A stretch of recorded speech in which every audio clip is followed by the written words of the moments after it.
Anyways, we'll move on. Yeah. So you went to a party hosted by Succubus. I'm just impressed that you guys are all alive. So that's really the important part. That being said, a lot happened last session. A lot of political stuff, a lot of moving and shaking.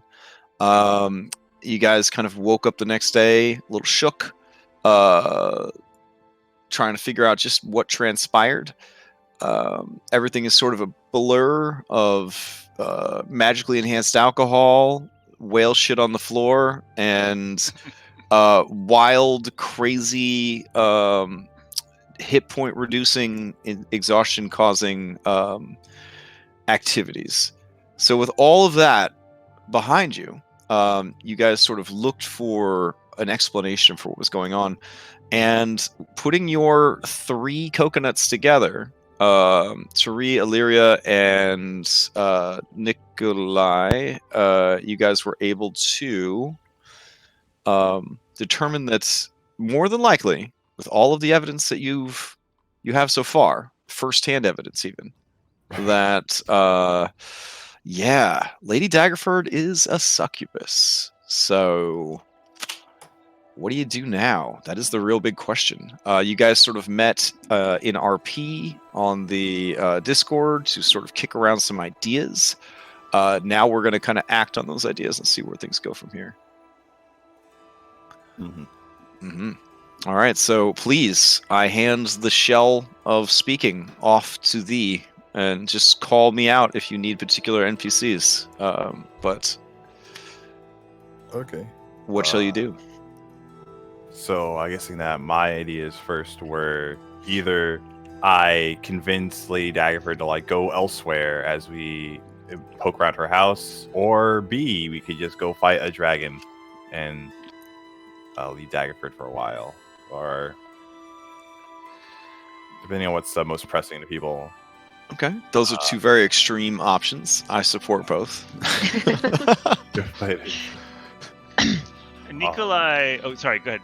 Okay, next. I was throwing ideas out there. Also, we left the cliffhanger of the of what happened to the lizardfolk off. Oh, was Skull going to tell you what happened to lizardfolk? Okay. Right. Yeah. Probably not right this second. It's not really what we're doing right this second, but Okay.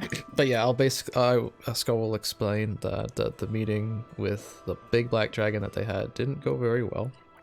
A lot of lizard folk died, but she has been fought off for now. They gave her lots of tribute. Princess is still alive. A lot of them died, but they did warn me that she has many agents, and they're probably looking for us right now.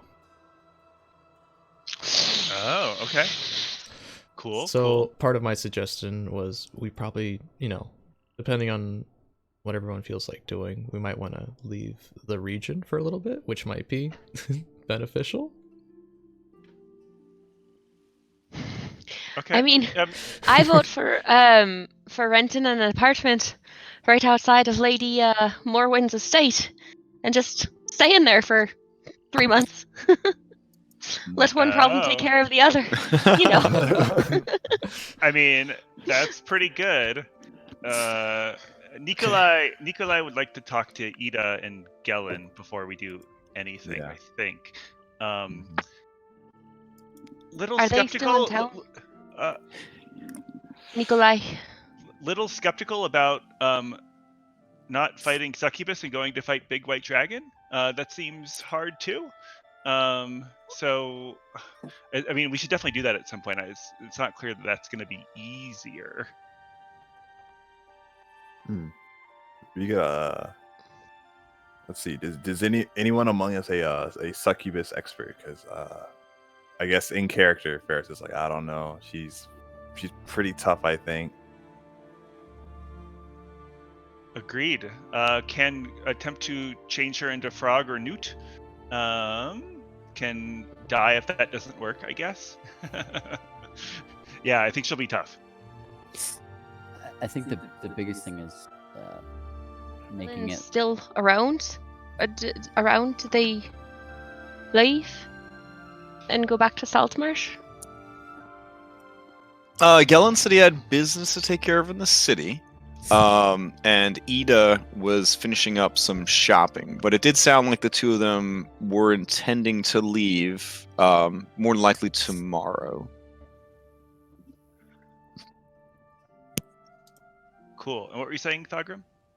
I was just saying, like, before we do anything with her, we need like some support or some kind of backing, because like we're kind of going around and like doing this whole like solving problems that people don't know they have, and that might get us into a little bit of trouble.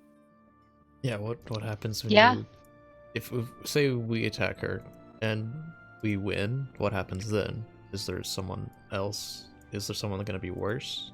Or there's a council, and then there's her. Cadenix, can you take control? Of Town? I mean, technically I can. I'm assuming Yeah. there's the council still involved, but like I guess that Lady Solmore would leave her stuff to me. But I mean, I can't go Solmore? around killing. Not Solmore. Wait a Oh, minute. wow. Wait, yeah. I'm assuming that if I killed her, then I'd be in charge. But I can't go just saying like, yeah, I killed her, now I'm in charge, kind of thing. I don't think that kind of goes over well. Oh. Yeah, that's what I'm saying. We can't like just kill her without any kind of good reasoning and supporting, documents or evidence. Yeah, you would be placed on the council, essentially, to represent her household, but you would not have the same sway that she has. Like, she has full authoritative power, so she can basically overrule the council. Whereas the way it's written, if you ever took a pro-offered seat on the council, you would just serve as an equal fledgling member of the council.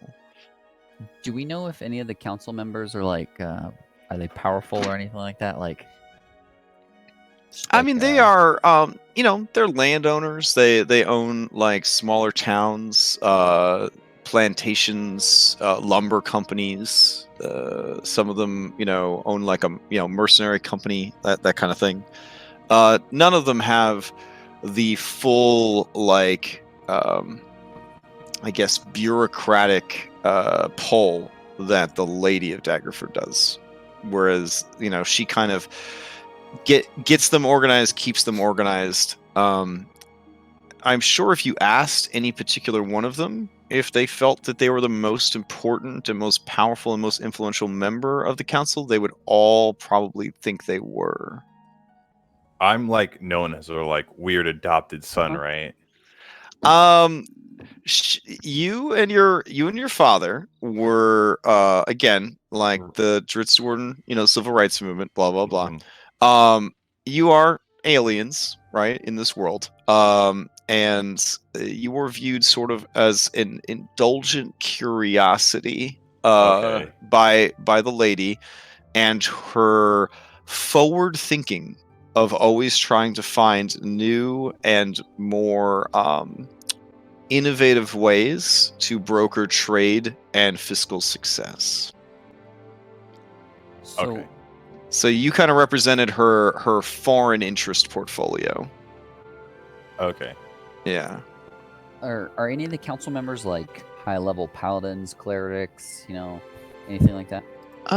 Let me get the roster. But yeah, this would represent a few hours of sitting around, kind of confirming facts, asking around, that sort of thing. But yeah, let me grab that information real Yeah, quick. I'm just thinking like, so we don't know how many people she has actually like possibly like enthralled or anything like that. I mean, that could be why she has so much power, is she's enthralled so many different people. So maybe, if we off her or something like that, or something happens to her, Yeah. what happens to All right. them? Like what's...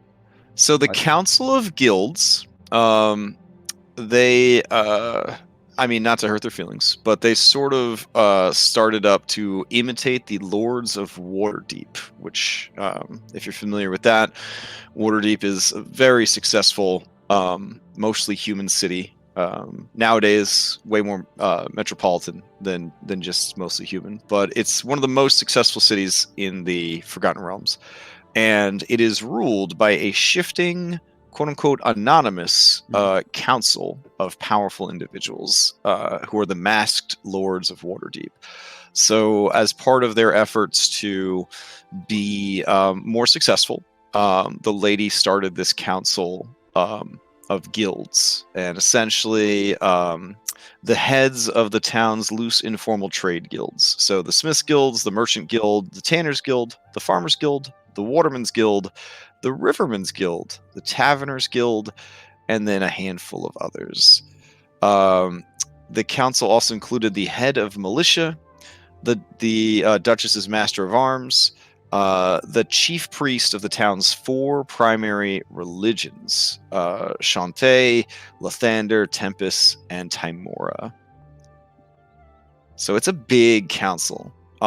It is a wonder that anything even gets done, which is probably why, in the end, they sort of give her the authority to go in and say, hey, you've discussed this enough. This is what we're going to do. A lot of it is just simply them arguing and making PowerPoint presentations so that she could come in and just choose which sub-faction had the best idea. So maybe we go and talk to a couple of different members, some people that we might have a little more favor with than others, and see what they think about her, and see how they feel. Maybe it's one thing if like everyone is like, we think she's a succubus, or everyone is like, oh no, we love her, she's the greatest. Yeah, sure. We could probably expedite that a bit with a investigation check or a persuasion check. You could split into 2 groups of 3 if you want, and that might get you a little bit more information. Or you could just all work together in one group. Either way, it's a good way to go about getting that information. I like that. Maybe splitsies. Yeah, I mean, I don't have a problem. Sure.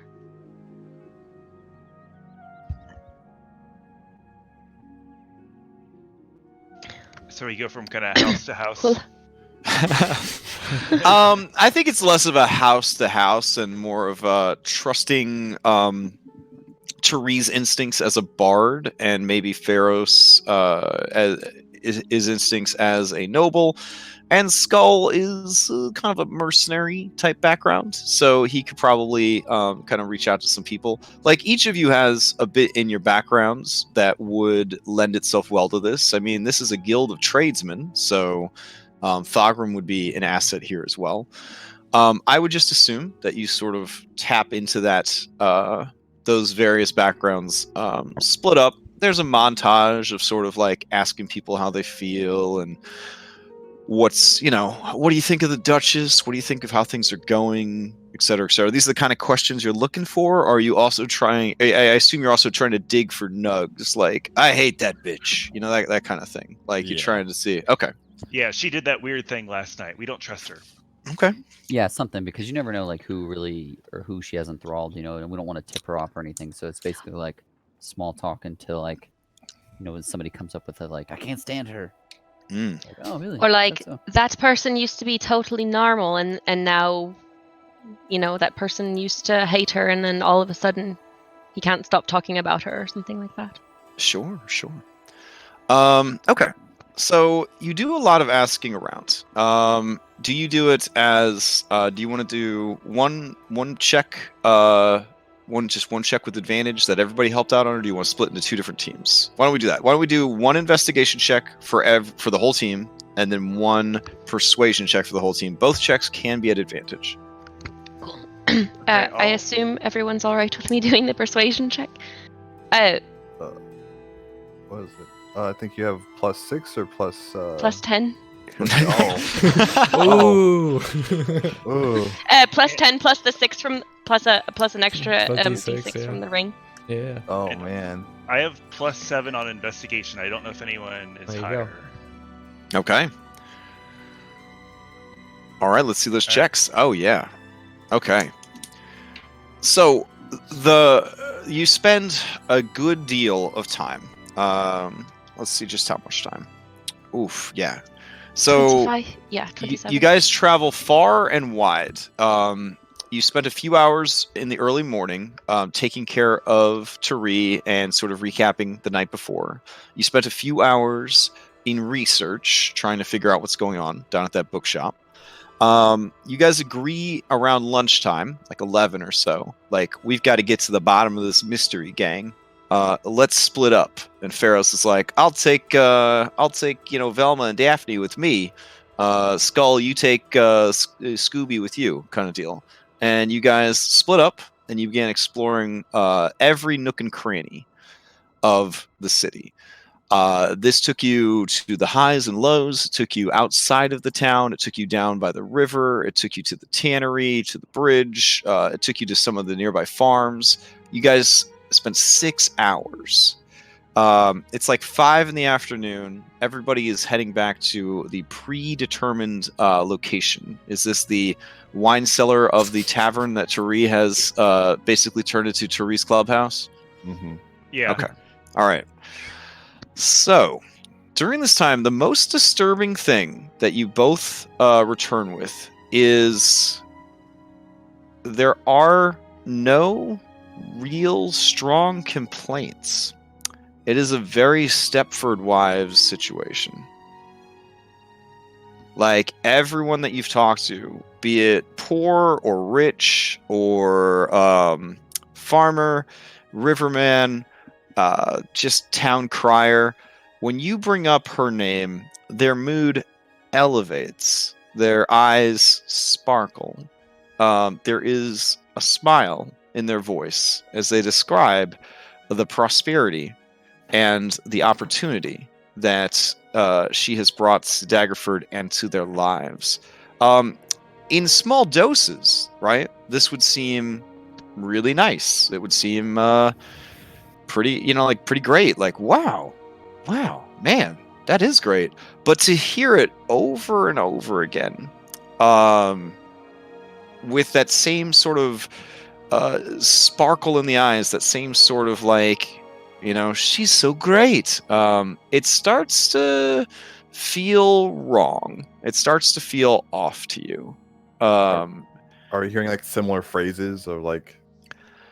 You are hearing like very propaganda type stuff, like, "Oh, Lady Morwen survived the death of her brother and gave so much to the city. Never married, never had children. They say the people of Daggerford are her children.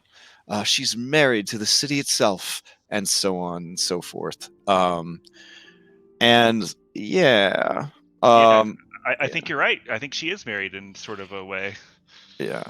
So as you get more and more frustrated with this, you kind of push the envelope a little, and you're like, "But what about them cray parties she'd be throwing?" Right? You kind of just throw that out a little bit.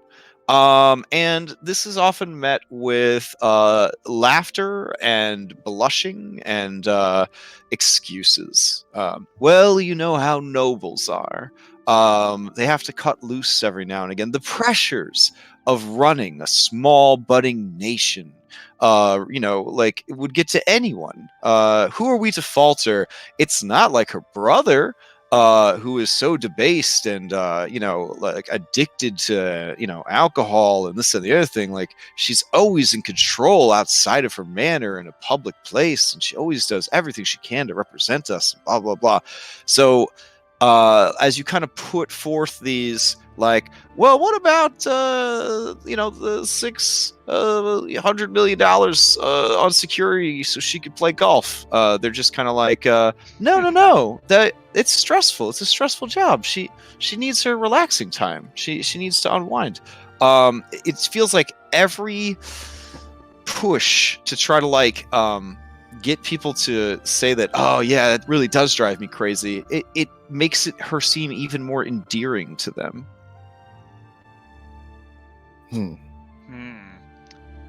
Well, that's an issue. Probably. Yeah. I think there's a lot more going on here than we can see. And So, well, okay. How strong is? Wait, what level do you have to be to use like mass suggestion like that? I think it's more than mass suggestion. I think it's more like I think it only lasts like doesn't last forever. It's not like permanent. My guess is the only way to get rid of this, There's assuming something she in the has water. charm people, is we're gonna have to, hit her at some point. Some Yes. creatures, some magical creatures, if they are able to administer a charm effect over the course of a certain amount of time, those charm effects can become permanent. Oh. Now, that being Okay. said, this is too many people in your rational minds and your wise minds and in your clever minds. It's just too many people for her to have done this to everybody.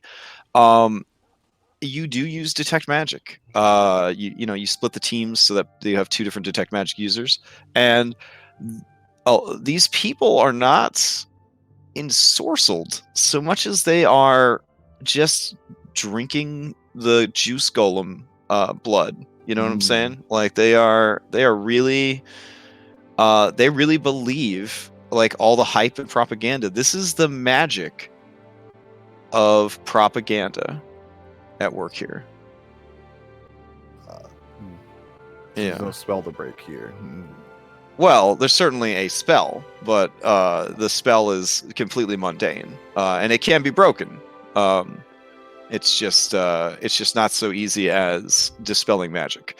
Again, like the people that you point these truths out to, I don't know how heavy-handed you want to be with it. If you want to be like, hey, she like brought 3 horses to her bedroom and set them on fire, like there was punch made out of babies, like ground up into a pulp. Like I don't know how much you want to try to shock these people, but it's very much like they are excusing any behavior because they are happy with their current situation.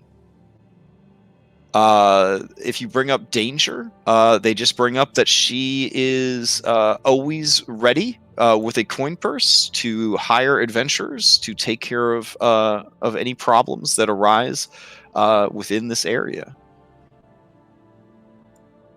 I mean, there's always Other next- rulers are sometimes too proud or too cautious to involve adventurers into their affairs. The cautious is because historically adventurers cause a lot of problems. She is not one of those rulers. She is quote unquote a big fan of adventuring bands. Well, should we go? What do you guys think about talking to Ada and Galen right now, or do we want to kind of caucus a little bit before that happens? No, I'd Now, rather I just will go say ahead. that with a 25 plus in both of your checks, all of this continues all a day, but you do receive 2 nuggets of information. Tari, you are handed a small scrap of paper from someone who, beaming and smiling along with the others, praises the Duchess for her many great works and forgives her shortcomings, but very sleight of hand style. Sort of thanks you with like both hands grasping yours and palms a small piece of paper in there. The piece of paper does feature a harp as sort of a like a stylized harp, and it does give you instructions of a place that you can meet after dark within the city of Daggerford. Okay, I make no I if anything I'm like get off of me, like stop touching me. Oh, fair enough. Fair And I'll enough. turn away and put the paper in my secrete it among my folds. And Nikolai, everything seemed like a dead end except when you went by the Temple of Timora, and one of the sisters there, she did kind of take you aside and say, "You're asking a lot of interesting questions, a lot of dangerous questions. Daggerford might not be the best place for these questions. Have you ever been to Shimmer Lake? Because perhaps we could discuss things there. I plan to head there myself tomorrow, and we could meet up in perhaps 2 days. I have a cabin there. Nikolai will wink at her and say, I will see you in 2 days. Okay.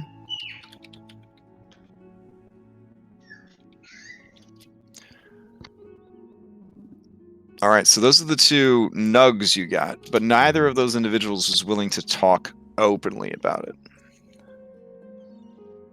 They seem like traps. To be honest. we meet back up, and it's Yeah, would you meet me at a second location that's far away and has a name that they would film a horror movie in? Yeah, sure. Okay. Should I come alone? Well, I mean, that would be best. All right. Well, I definitely want to talk to Galen, because we haven't talked to him since Saltmarsh, before we did all this stuff. I guess I want to find out from him if he's worried about it, or right this second, if that's the thing we need to be focusing on. I just want to talk to him about the Saltmarsh stuff too that we found out, and see which one he thinks is more important to deal with at this time. All right. So using your background and maybe some connections shared between like you and Tari, maybe even asking Luck of the Draw for a little bit of information if he is still around. Yeah. Yeah. So trying to figure out if there was a spot in the city where he would feel safe talking to you. Would he be willing to talk with Ida or no, Crashgem? Would who be willing? Gelen? I think at this point, yeah, probably. Because I think that would be a good conversation to have with both of them. I think. Okay. What do you think? What do you think, Skull? That's fine. I thought mostly Galen wanted to keep Ida out of the dangerous kind of stuff like this. I think that was one of the first things he told us after, we got better acquainted, was to keep Ida out of trouble, basically. I mean, you don't know that, Nikolai, because you were toothless then. Yeah. I'm happy to divide it too. Yeah. Like have them we talk to them in 2 different places. Okay. I think based on where he wants to meet, you would be better off keeping. He would feel more comfortable keeping it a secret. So he agrees to meet you that evening at the Lizard's Gizzard, which is a very it's like a small hole in the wall sort of gambling den. Rumored to have like a underground fight pit situation going on. Uh-oh. You are familiar with the place I because am. it is where your son murdered someone. So Wait, so I'd be willing to have other people come along, unless that's not what...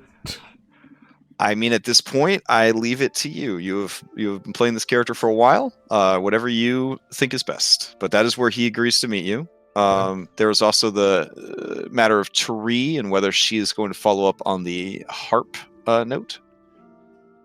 Yeah, I definitely want to do that. I think I might not tell everybody where I'm going. Say like, oh, I'm following up on a lead, and be kind of like a... Well, yeah, I'll say it. If anyone wants to come with me, they're welcome to. Oh, welcome.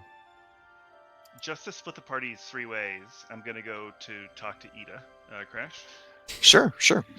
All right. Of the remaining people, does anybody want to tag along with any of the 3 people that are going? Cat goes with Tyree. Okay. I'll go with Skull. It's the thematics. Okay. 2 lizards going to the Lizard's Gizzard. Got it. All right. You're not really lizards. You're warm-blooded, but still. Okay. Let's handle Lizard's Gizzard first. So it's the two Dragonborns are going to this. All right.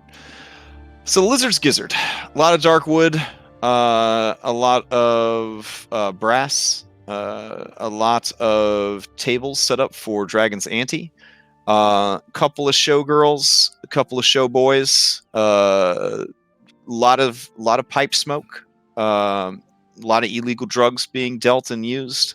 This is definitely a seedier, dare I say, criminal hangout spot. As you enter the Lizard's Gizzard and sort of look around, you eventually see Luck of the Draw, who you could have sworn said he was leaving town. And he motions you guys over to the bar. The bar has no stools. It is a standing room only situation. Okay. Okay. We'll walk up to him and be like, I guess I'll get a drink for everyone. thought you skipped town. I got called back as I was headed towards the gates. Gillen had some business he needed taken care of in town, so I stuck around. He's a bit worried about Tari and Ida. Well, Tari, I think, is better. Like, I'll use like air quotes, and she's doing okay. So, Well, that's none of my business, so... What is your business? You haven't really... My business is golden dragons. So wherever the golden dragons are, that's where my business is. Anyways, I'm here to tell you that Gellen's going to meet you in a private room in the back. Okay. So you're going to go up to that very big half-orc in the corner, and you're going to tell her that the full moon is high. Very thematic. But I try to tell him he shouldn't be so like on the nose with this stuff, but I don't know. I guess people identify a certain way, you know? Yeah. Like there was like a couple of years where every time I robbed someone, I would leave behind like a playing card, like, oh, that's cool. Look at me. You know, luck of the draw, 'cause cards. But you know, you grow out of that shit. Or not. He looks at Pharos in his edgelord outfit. It's Yeah. edgy. Is it Yeah. edgy? You know, No, it's no. whatever. Just I cut myself looking at you, Pharaohs. Oh, Wow. yeah.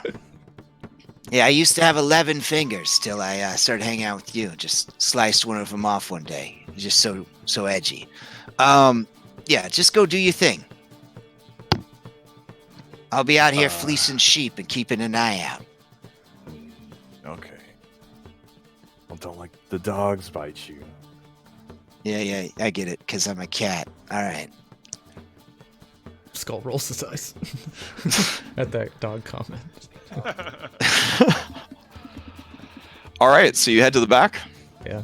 I will All right, approach the big burly half-orc. half-orc. She's intimidating. She's kind of got her arms crossed, tattoos everywhere, shaved head, lots of facial piercings. All right. Doesn't know about heat metal, I guess. That's a terrible idea.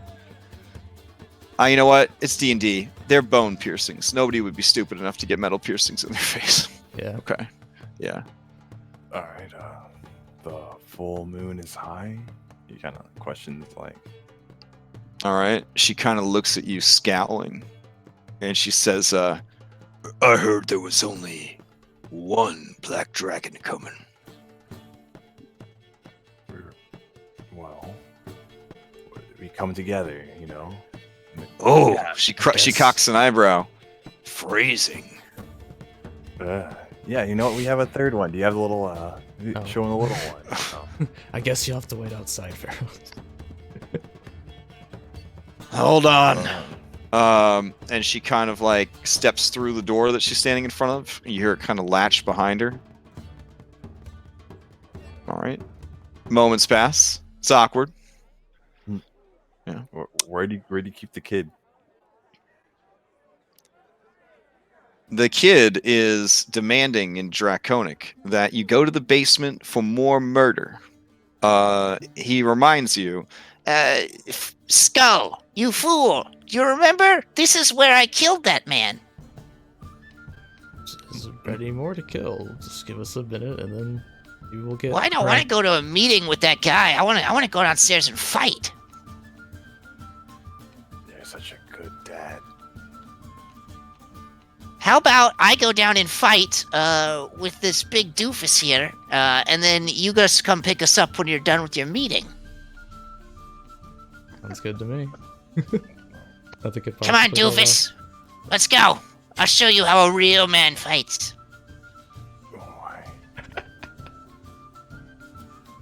you can see he's like pulling on your hand like a small child would, kind of leading you towards. He's pretty strong for his size. He's trying to pull you towards the secret staircase down to the fight pits. Oh no. Yeah. As he approaches, you see some of the people call out, "Even Fang! Hey!" And he's like, Yes, your glorious fighter has returned. I have brought another of my slaves. They're slaves. How do you know these people? Caper about, slave. Show them the dance moves I taught you. I like would lean down and like whisper, it's like, what are you talking about? What are you talking about? You know, like they saw at the party. With the... You pretend you have a rope between your legs. And they go cleaning your private parts. Oh my god. That's a good one. I saw it from outside in the window. That's not a... We'll talk about... That's a thing that humans do. When my tail is long enough, I will do that dance. You will not. And I will be a cool guy. No. Please. Here. If we were going to be cool, try this. and he takes out his tobacco pouch and he hands you a poorly rolled cigarette. Who That gave cat, you that cat man, he sold it to me. I gave him 15 of Skull's gold coins. Skull? Oh god. What gave you this? Oh my gosh. Yeah, he said it would make me cool, and it would make me grow faster. These will stunt your growth. Oh my. I'll give you. How about here's coins. Are you saying he betrayed me? And you see his eyes suddenly glow with like a green light, and you see acid begin kind of pooling around his mouth as he looks around for luck of the draw. No, so I don't think he understood that for like he thought you were a kobold since you're so well in disguise. Oh. You see his eyes start to dim back to their normal adorableness, and he starts snurfling some of that acid back into his mouth. So these right here, like crumples of cigarettes, are for kobolds because their insides are so malnourished, and not like yours though. Ow. These are bad for dragons? Yes. Ah. I gift them to you then. You're already abnormally large for a kobold. Perhaps these will shrink you back down. Hopefully. Maybe. All right. So, as you take over babysitting duties, the lady comes back and says, "All right, now there's only one of you." Okay, whatever. She gonna go back again. Nah, just come in. I don't even care. Just go in. Thank you. End of the hall. All right. As you approach, a man kind of raises his voice and he says, "Listen, Wolf, you're gonna have to learn to get in line. The decision was made. It's over. You do what you're told, or you pay the price." You hear like a chair being pushed back. A door opens. And a burly dude with like some mutton chops kind of pushes past you and says, "You eavesdropping?" No, I was gonna. He just kind of shoulders past you. I was and gonna heads shoulder down. him. Oh, okay. Dang. All right. How hard you gonna shoulder this guy? You got like super high athletics. I don't know if he could take it. I don't know. I just if he goes to shoulder me, I'm an immovable object. All right. All right. Hopefully. As he goes to shoulder back, his eyes narrow, and he says, "If you're who I think you are, you're making a big mistake." Excuse me, I can't Let see me very well in the pass. dark. No, I was gonna let him pass. I was just if he was gonna He do kind of. the thing. Yeah. He instead of trying to body check you in the wall, realizing that probably wouldn't happen, he just kind of and like goes down the hall. Was As he the a human? door, he's appeared to be a human. Okay. He kind of pushes past the door and is gone. From the other side of the door, you hear Gellin Primewater say, "Yeah, all right, come in." Go in and lock the door. All right. If there's a lock. Sure. Yeah, you go in, you close the door behind you. Gellin motions to a seat. It's like a small private room. It's very crappy. There's like a table and chairs and stuff like that, but really nothing fancy at all. This ain't no cigar room down at Primewater Mansion. Like this is a back room, like where deals go down, and people maybe go missing, kind of thing. All right. He says, all right, you wanted to speak with me? Yes. Is this work related, or is this, it hurts me to say this, Salt Boys related? Both, I guess. I mean, You guys really should have come up with a name. Salt Boys is terrible. But whatever. you know the name of our ship. Yeah, I know the flag for your ship. I had to actually go down and pay someone money to make that flag. Yeah, it took a lot out of me, and not financially. It took a lot out of my heart to pay someone money to make the flag that you guys fly on your ship.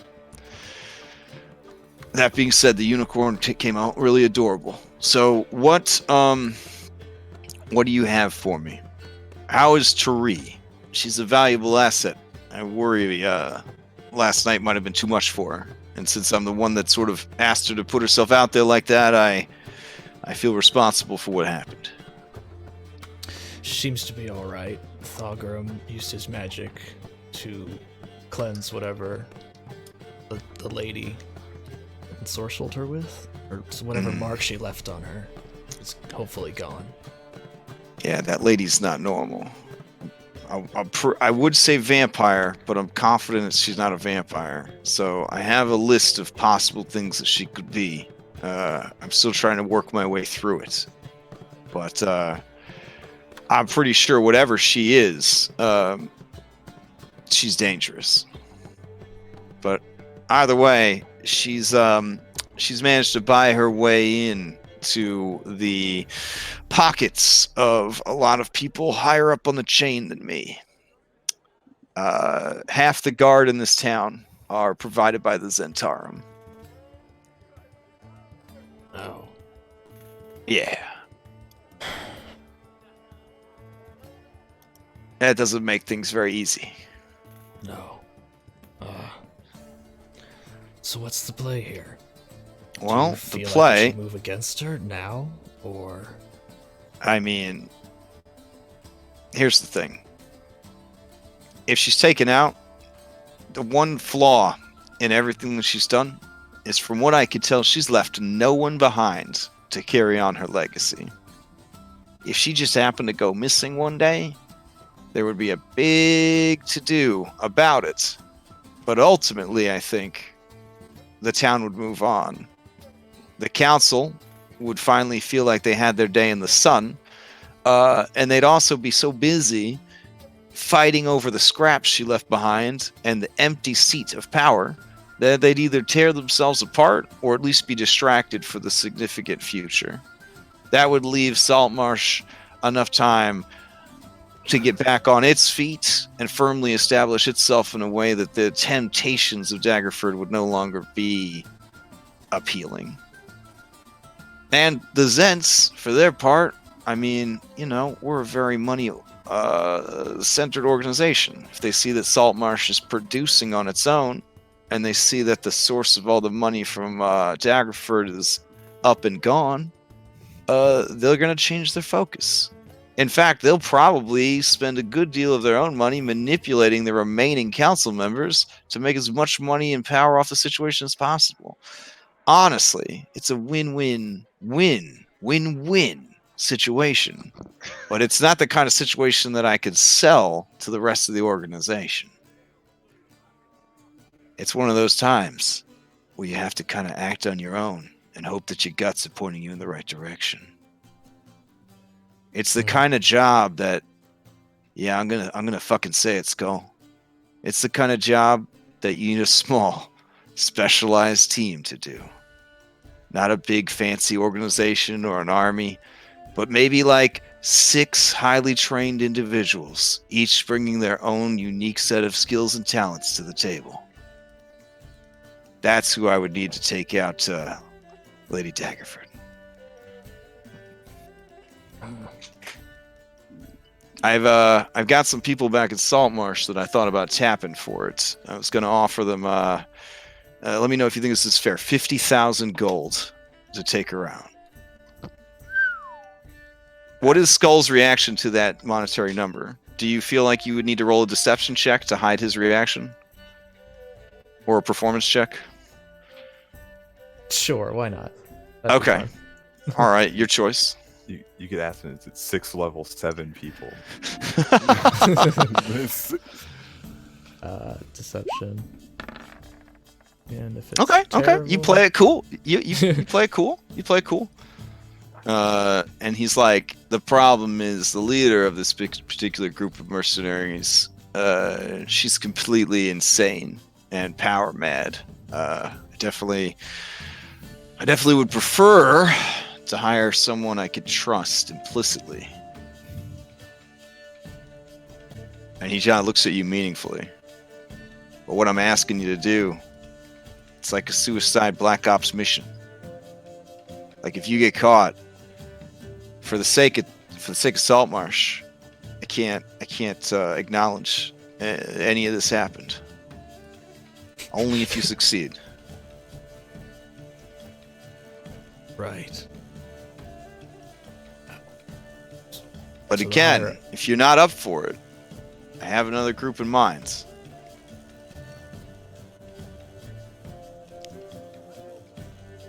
But it's not something we should act on right away, though. You might need some time to prepare, time to get some more information. Hell, we don't even know what we're dealing with exactly, unless I'm thinking she trained in enchanting. Maybe she's a lich. I don't know. Something ain't right. That's for sure. The more useful members of my party Mm. put their coconuts together. I She's like a that goddamn phrase. Good. succubus. His eyes widen and he's like, "Oh, that explains all this sex stuff." I don't know nothing about that. I was outside. Sure you were. Okay, so let's see. Wow. All right. I don't know anything about that. Other than it's probably really dangerous. Yeah. They made it All right. seem- What about your handsomer but dumber other half? That's was here apparently and isn't here. Pharos. Does he know that the woman he works for? I'm assuming he does, right? I mean, he's not that inept, right? Cut to him. The next guy not killing anyone. Gosh, I don't know. It's hard to trust him. He doesn't let anything go lightly. I mean, He's clearly connected with if you could use him or convince him that it's in his best interest, he could be a way to get close to her.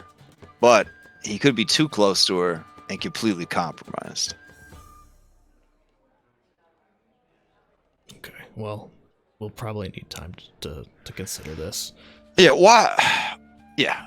Why don't you and the others leave with me and Ida tomorrow? We'll all just head back to Saltmarsh, and we'll just business as usual while you guys formulate a plan. I mean, you probably could come up with some reason to come back to Saltmarsh in a few days or a week, 10-day, whatever, and maybe do it then. That gives you time to bolster. You don't want to go into this half-cocked. Right.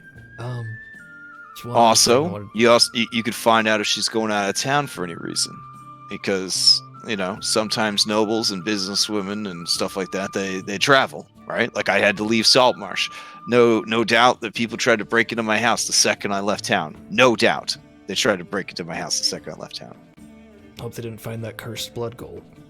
Yeah, that's already been taken care of. So where do I'd you think I'm getting 50,000 gold to hire assassins from? Yeah. One other thing I want to talk to you about before we left for the party. Okay. It can't be worse than a powerful succubus trying to take away my hometown. What else do you got for me? Probably not, but there's the Saltmarsh family. We found out that they owned a Jamba Juice and were doing the cultist stuff, but it was ill-timed. We had to come here. Ah. Okay. That's before we could do any more Okay. Well, why don't investigating. we clean a little house, take care of Solmore, and then, oh man, it would be so great if we could tie this cultist stuff to Daggerford. It just feels like nothing sticks. All right. Anything else that I need to know? Is there any other crazy stuff happening that could affect Saltmarsh that I should know about? Because this would be the time to tell me, Skull. Yeah. This would be the time. Yeah. Anything else that's happening? In confidence, he will explain about the dragon. in his All right. his In the little- next panel, you Yeah. see the meme where the guy has an existential crisis while drinking, and he's just sort of like staring at the camera with his hands on his face and an empty glass next to him. And he says, "All right, so, No doubt luck filled you in already. all right, so there's a big dragon. That's local. We know they're local. They tend to mind their own business. But you're saying that something is happening that's going to upset her. Now, when you told him in full confidence, did you say that you had her motherfucking baby like right outside the door? Like, how much confidence did you tell him? Did you just say she mad right now, or did you say No. we have her stolen baby outside? Yeah. I definitely tell him that. Yeah, I don't see no reason because Luck already knows. Luck would tell him. All right. So. He goes, "You brought the baby to the party? That's Yeah, what that kobold was in your backpack? Oh, this disguise was pretty good. It was great. I thought you guys had hired a 7th member. You know, kobolds, when they wear the goggles, that's advantage on all attacks, even during the day, if you could find someone willing to let them wear those goggles. Just saying, that's not a bad move."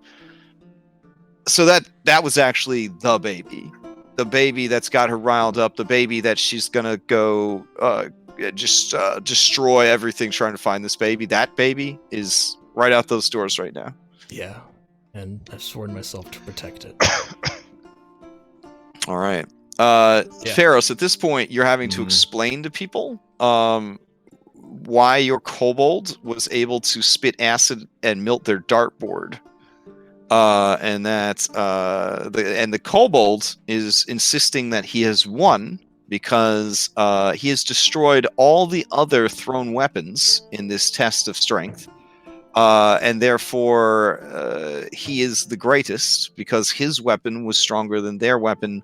He has a whole logic loop that he's stuck in about why the winnings are his winnings. Meanwhile, the owner wants you to compensate him for the dart set and dartboard and damages to the wall and the establishment.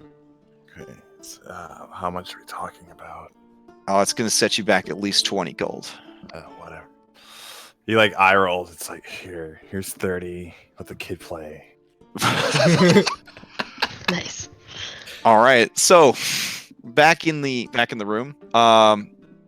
Yeah, we'll kind of leave off there. Do you Yeah. feel like you have enough from him for Yeah, now? absolutely. Yeah. Okay. So, going to talk to Ida. You meet with Ida at the same cafe you met at earlier.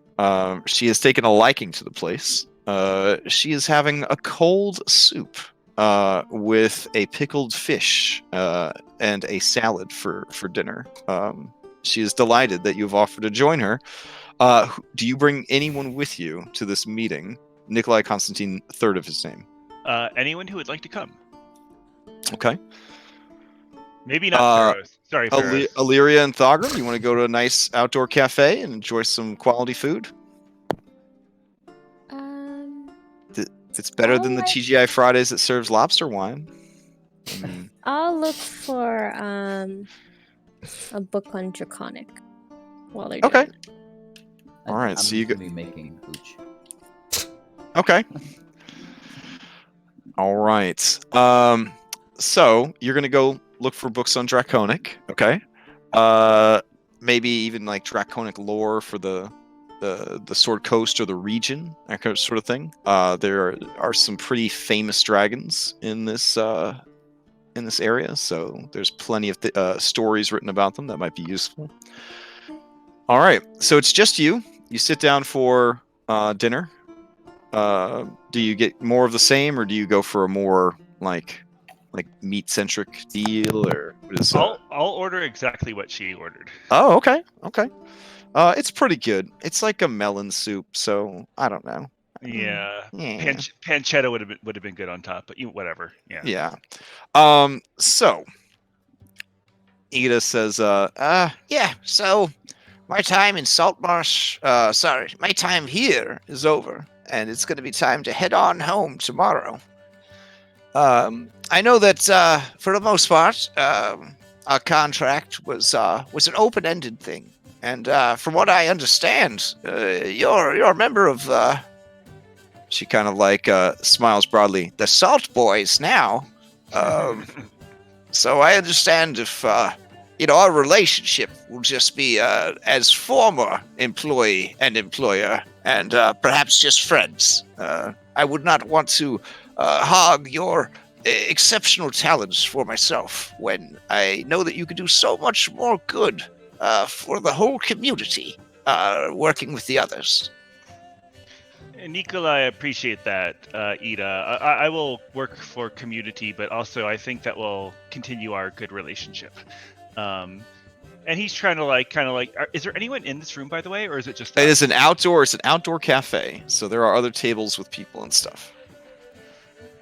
Okay. Do you want to just suggest maybe a walk after dinner sort of thing for a more secluded conversation, or? Yeah, romantic, secluded, whatever word you want to use. Wow. I mean, I'm just saying, because you had confidential information you want to deliver, but I'm here to deliver whatever Dungeons and Dragons fantasy you need, sir. So, after dinner, you guys are sort of walking along one of the, the lovely streets of the city. Kind of viewing the marketplace, that sort of thing. You feel that you have some privacy. Okay. I think Nikolai would, is kind of having a casual chat about the future of Saltmarsh and how he can help while he's still working with this group. She's still inspired from the conversation you had this morning. So she does plan to go back and kick ass all over Saltmarsh. So she hasn't fallen into despair like she had last night. So yeah, she's still very animated and tells you about the many things she plans to do for the city and things like that. And then Nikolai will kind of go up to kiss her on the cheek and then whisper in her ear. Mm-hmm. And he'll say, Miss Ida, I am so sorry to say this, but we have on good information that the leader of Daggerford is a succubus bitch. Okay. This is obviously not what I wanted to tell you. We are working to deal with this, and then he'll kiss her on the cheek, and he'll continue walking. She turns her outrage into a display of delighted surprise. She slaps your hand away playfully, and then mutters under her breath, Oh, that fucking bitch. if we A wanted to succubus, that's one of the sexy devils, right? yes, duh. Mm. But I think we should. Don't they usually live in bottles? Nikolai, not sure, but this one lives in big house, as you know. So wait, has she always been a succubone? Or is that like a condition? There's been a lot of talk about werewolves lately. Is it like that? Is it like some sort of curse? Succubus is always succubus, not cursed. This person may have taken over the former Duchess. She could. Yeah, she's like kind of shook by that. Wait, does that mean that the real lady is gone? Is she dead? Most likely, or in slave bitch dungeon in castle. Wait, She looks up at the hill, as shown here with this cute little flag on it up there. wait, so she could still be alive after all these years, Duh. imprisoned in her own home, while some monster dresses up as her? That would explain why she didn't age very much. Miss Ada, in your prime, and with your political knowledge now, what would you do? Would you kill, or would you come back with? We don't currently have good plan. I think we need better men before we come back. I don't know much about succubones, but if it's a devil, they're no joke. When I was a spring chicken, traveling with my adventuring band, we thought it would be a good idea to cut through the Evermoors to save time. Are you familiar with the Evermoors, Nikolai? Niet. It's one of the largest swamps in all of Faerun. Turns out there's a very large population of trolls and black dragons that live there. But in addition to those lovelies, there are devils and other fiends who take refuge there if they've managed to escape their summoners and can't find a way back to their home planes, or they've decided to stick around and cause mischief.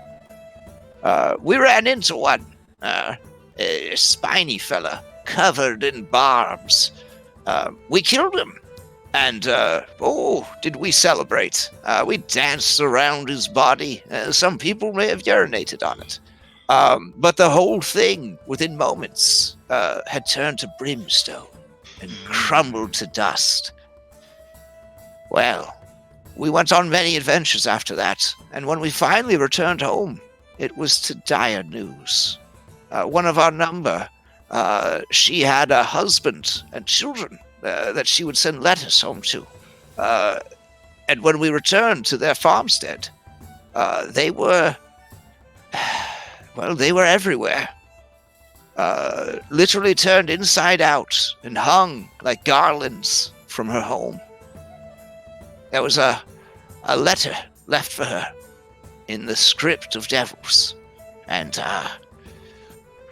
it was that same devil that we had killed in the swamp, and it said, "I'll never forget you." Well, okay. Well, maybe we escort you back to Daggerford, and you can tell us more about your adventuring times. I still lose sleep over it sometimes, wondering if he's ever gonna come after me, even after all these years. But well, I certainly hope not. Wow. But I did do some research. There are ways, when you defeat such a creature, to banish it for longer amounts of time. And my allies and I did just that. When we faced the devil again, we consecrated its remains. And supposedly, that banished it for 101 years from returning to the world of Toril. If you could share such things when we get to Saltmarsh, that would be great. it is a long time, and I was what they would call a fighter bro, or I guess a fighter sis. So I'm not really keen on the magic, but I could definitely look some people up and see if I could get that hold of that ritual. Okay. He'll thank her. He'll go to like kiss her on the cheek again, and he'll say, "Miss Ada, Nikolai, I think this is not a big problem, but one other thing you should know if we return to Saltmarsh is we have baby black dragon with us." All right, hold on. I gotta be honest. Uh-oh. All right. Another fist. She raises a hand to fucking slap you down, but then places it firmly against your cheek. She looks up, and it's a long way up for her. She looks up into your face, and she says with a big smile on her face, Oh, excuse me, but perhaps I didn't hear exactly what you said, Nikolai Constantine, that of his name. It sounded like, and just humor an old woman, it sounded like you said you had a baby black dragon with you. He'll look at her and kind of smile, hopefully warmly, and say, we have very cute, very well behaved baby black dragon. Likes to make fun of the dragonborn in the party. Very, very good comedic relief. We think it will be useful in dealing with problems in the future. all right, the camera cuts to the dragon fighting with pharaohs over a bottle of dwarven fire whiskey that he had gotten into. He already drank half the bottle and has been sort of spraying acid out of his nostrils in the way that like a bad child would spray milk out of their nose to frighten people. Some people have been burned. It's a scene. And it cuts back to Nikolai Constantine. He's so funny and yeah. And cute and totally trustworthy. I need you to know that you're a stranger in our lands, Nikolai. But there's a dragon who lives in the Lizard Marsh. Her name is Sinister, the Poison Kiss. She is very powerful, but very lazy. It's said that the only thing that would ever rouse her from her long slumber is her desire to fight any other dragons who come into her territory, be they any color or metal. This is why we disguise this dragon up as tiny kobold. Very cute, as I said. She looks concerned. I mean, she should be. I'm not gonna lie. You've given me a lot to think about. I think I'm going to go lay down. Will you be accompanying us back to Saltmarsh in the morning? Nikolai will make sure that you stay safe, Miss Ida. Okay. And maintain honesty and integrity. Sure. Okay. Poor lady. All right. And shell-shocked, she kind of wanders off towards her inn. All right. Tari, you're going to meet with the harp individual? Or do you stand them up? Sorry, my thing cut out for a second. I Sure. assume you're talking to me. Are you going to meet with the harp individual? Yes. Or are you... Okay. All right. Let me see if I got a harp individual here. Mm-hmm. Oh, wow. That's so basic. We got anything cooler? Let's take it forever to load. Okay, there we go.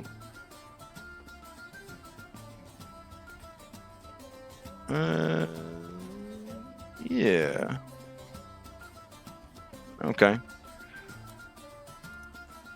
Oh, man. Look at this edgelord right here. Yeah. Okay. So you go to the pre-disclosed location. It is a fountain in a small plaza. It's pretty late at this point. The night has sort of settled in. Weather-wise, is anything working for or against your secret rendezvous? Oh my. Yeah, it is the first night of a full moon tonight. That's exciting. Okay. Yeah, so under the light of this full moon, clear sky, light breeze, this individual greets you and in Elven. You speak Elven? I no. Okay. They get a little confused, and then they switch it up and they greet you in Sylvan.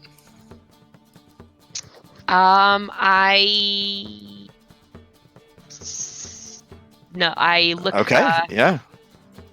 I maybe have heard Illyria say hello in Sylvan. Sure. enough to just Yeah, I say- mean, you're recognizing the languages, but Yeah. whether or not you want to commit to them socially is the question, right? Right. Yeah.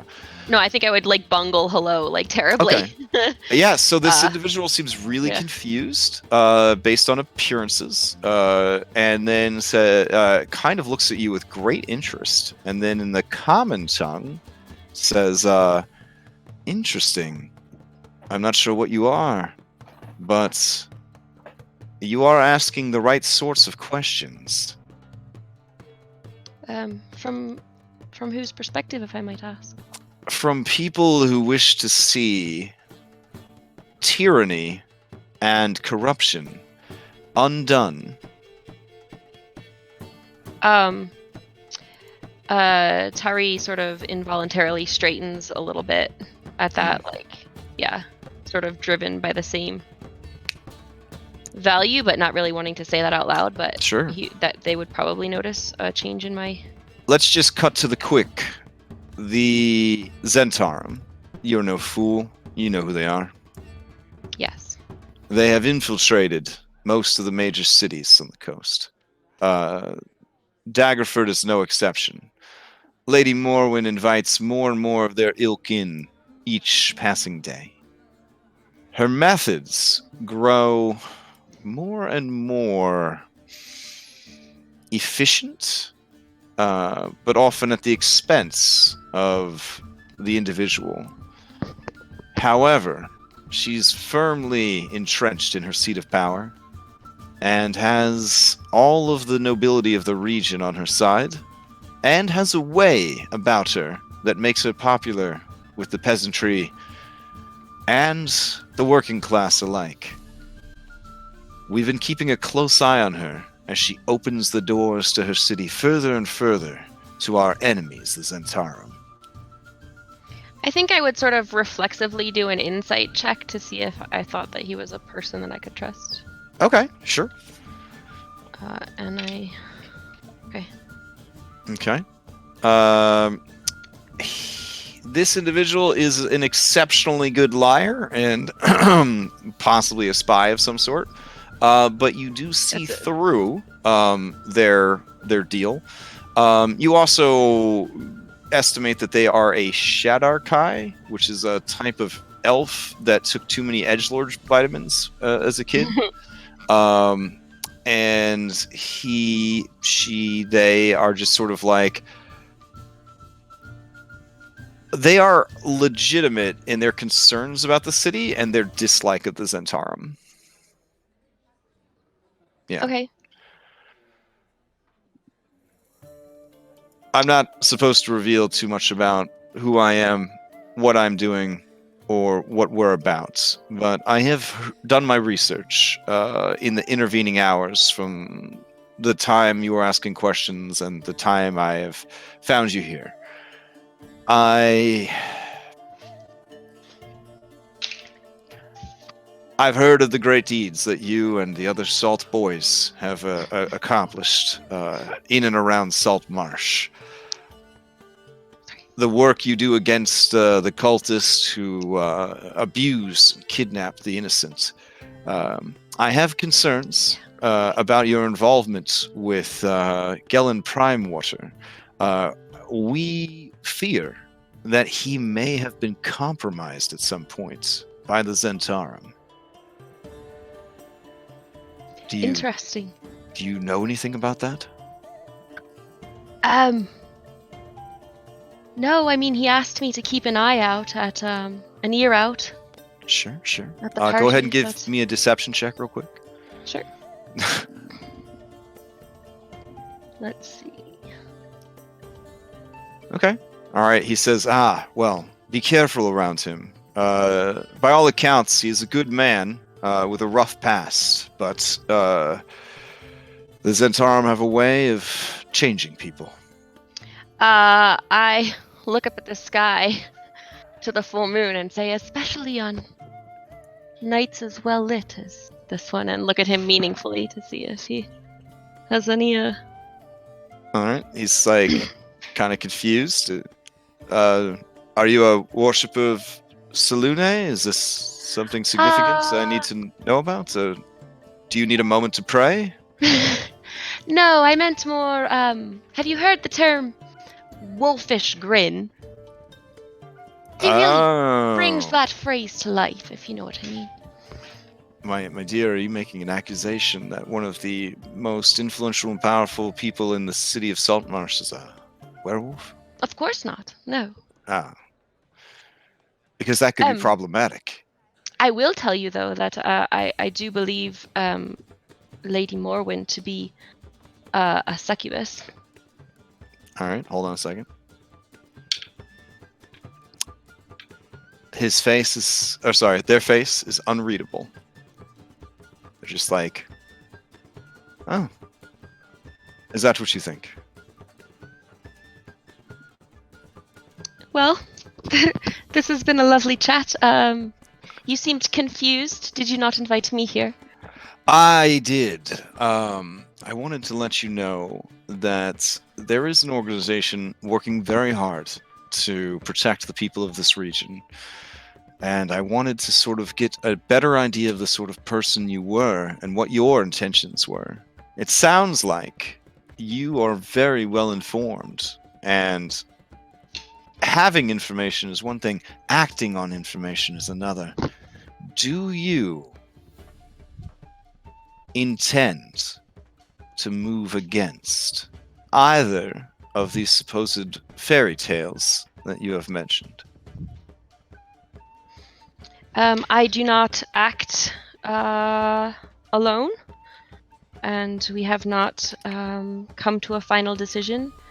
But I stand against oppression in its many forms, and and I might have to roll another deception for this, but particularly mind control of the innocent.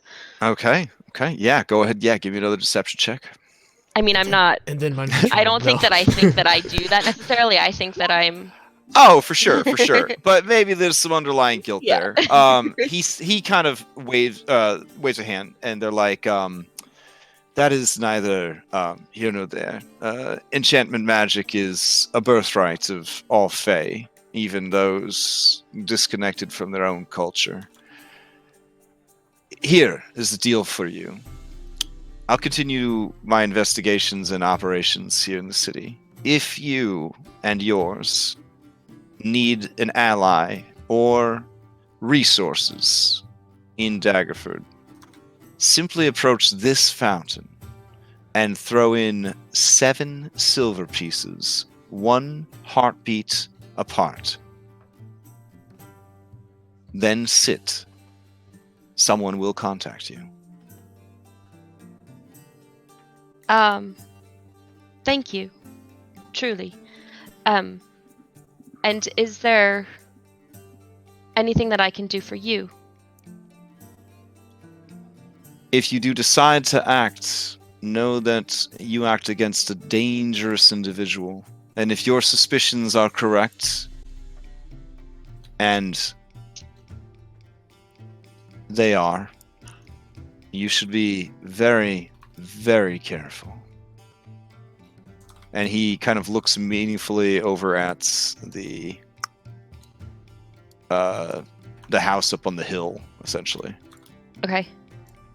And I'll, in parting, I'll just say, suppose I were to know a Zentarum who didn't want to be one anymore, and just kind of trail off and see if he has anything to say about that.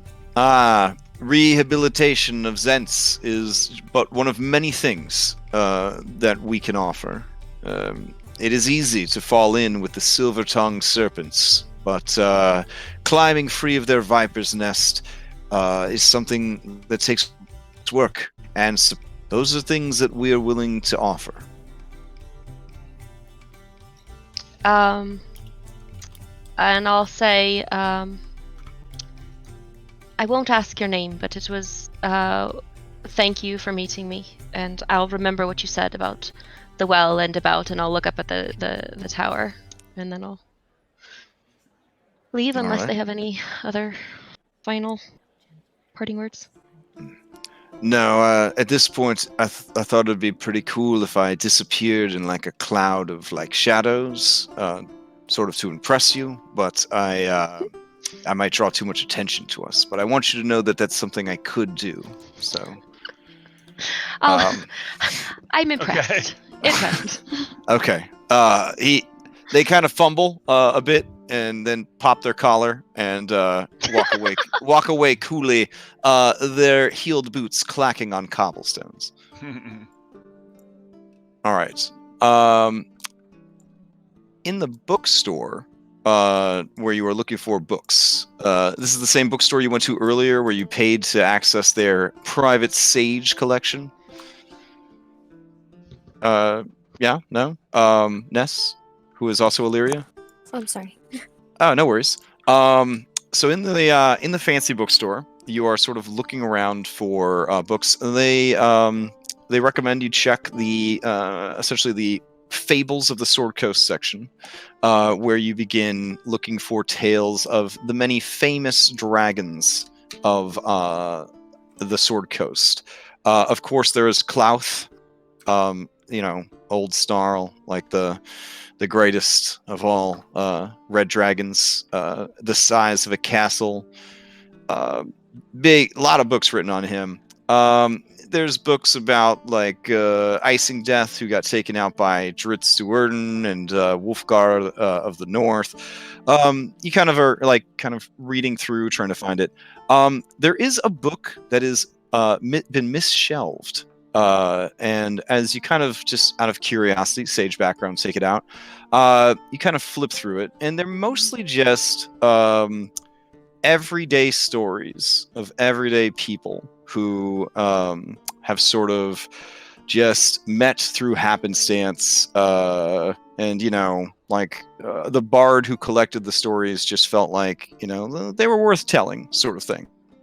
It's a very like chicken soup for the soul kind of book, and it has full color illustrations, which is always a plus. As you are kind of flipping through, getting ready to return to your research, you do see a beluga whale, similar to the one that you like to summon as your spirit animal, and that sort of catches your eye, and you start reading this tale of basically this gambling sailor who pretty much had to take to a life of at the sea because he owed so many debts back on the mainland that he could not return until he had sort of made his fortune at sea, because all of the people he owed money to were just waiting to tear him apart. And so he took to the sea, and one of the many jobs that he eventually had was on a whaling ship, and they went and they did their business or whatever. But his heart would break every time that they would do this, and he knew that eventually he would have to stop, or he would lose it. He just couldn't go on anymore. But they were out on a run, and they had found like a pod of these beluga whales down from the sea of moving ice, and mermaids actually rose up from the depths to sort of protect the whales. And it was in that moment, watching these bloodthirsty whalers that he had thrown his lot in with, he had to ask himself, where did he stand? And so this guy he stood with the mermaids, and he turned against his fellow humans, and he helped them save the whales. And during that process, though, he was the only person left alive from his crew, and there was no way this far out in the ocean he could ever sail home. And so he kind of looked to the merfolk, and the merfolk sort of looked to him, and one among them was so beautiful and so enchanting. And when they locked eyes, he knew that this is where he needed to be and what he needed to do. And so this guy lived among the merfolk for a very long time. Unfortunately, they live much longer than people do. And he passed away of old age. The mermaid eventually shared this tale with the traveling bard who collected these stories, and he felt that it was one worth mentioning. So, but it has nothing to do with dragons, though. So you just sort of shrug and put it back on the shelf, and continue your research. So Thogrum, doing your back alley brewing. What exactly are you doing in that back alley brewing? Like, how YouTube home video is this situation? Your back alley brewing situation. It's pretty much just like him, like taking a bunch of flavors and like Mhm. like a bunch of different like fruits and maybe some like I don't know, anything he can think of, and just like putting it together to try to make like a good flavor profile, and then recreating the flavor that he had from Okay. the other night, and then gathering up as much like water and stuff as he can fit in what happens to be a 5 foot by 5 foot square. Okay. I think this is an excellent opportunity to take the OCD nature of your character and really put it to the test. So give me another brewing tools check to see if you can accurately, to your standards, recreate the phenomenal drink you made the night before that you've already pre-sold to a lot of people. Use wisdom or intelligence? Gosh, wisdom was how you sort of intuited it. Intelligence would reflect you trying to accurately recreate it, I think. Okay, can I give myself guidance? Absolutely. You could juice up for this. Yeah. That's Do you have every inspiration? cleric juices. Yeah. I do have inspiration. I'm gonna use my inspiration. do it. as well. All right. Do it. Come on. And Yeah. Whew. All right. plus Nice. a D4 from guidance. So 24. You cannot believe, honestly, after the events that have transpired since last night, that you were able to dig that deep into the old coconut and pull out every single thing that you did and recreate it perfectly. Now that you've done it twice, you are confident that you could continue to do it. Okay. All right. Yeah, I mean, he's gonna definitely make a note of that, and he's gonna create, like, use the fabricate spell and recreate it for the gentleman on the bike, right, that drove by. Yeah. Did he give me? I know he gave me some gold for it, but did he tell me where to drop it off at? Like, I don't remember. Oh yeah. Like, you know, like off camera style. He would have had like a little page, like street messenger type thing come and kind of give you more directions on where to take it and whatnot. Yeah, so then I'm gonna take a couple barrels and kind of like walk down the street carrying the barrels, like, and drop them off at his house. It was imperfect until you remembered that in the hustle and bustle, somebody knocked a bowl of toothpicks over, and they fell into your concoction, and that's where like the fresh woody bite came from. So you went and got some toothpicks and you just poured them in, and then delightful. So well done. All right, so you go and you drop this off. At this point, you could start essentially making passive money off of this, which is pretty cool. Yeah, I'm gonna come up with a real good name for it. Maybe just Fire Forge Reserve, but maybe we'll Okay. Different Fair flavors enough. and I'm brands, gonna you know make what a bottle. I'm gonna go into Photoshop. I'm gonna make a bottle. It's gonna be great. Like I did with the Yeah. cigarettes, if Alright. you remember. It sounds like each of you accomplished a bit about what you're doing in the region. Illyria, go ahead and with advantage, give me. You have a whole list here you could go off of.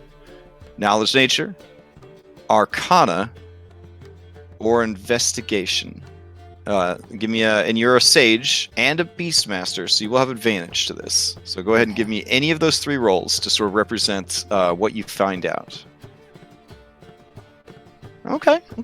So what you find out about Sinesis, the Poisoned Kiss, is long ago when she was much younger and more svelte than she is today.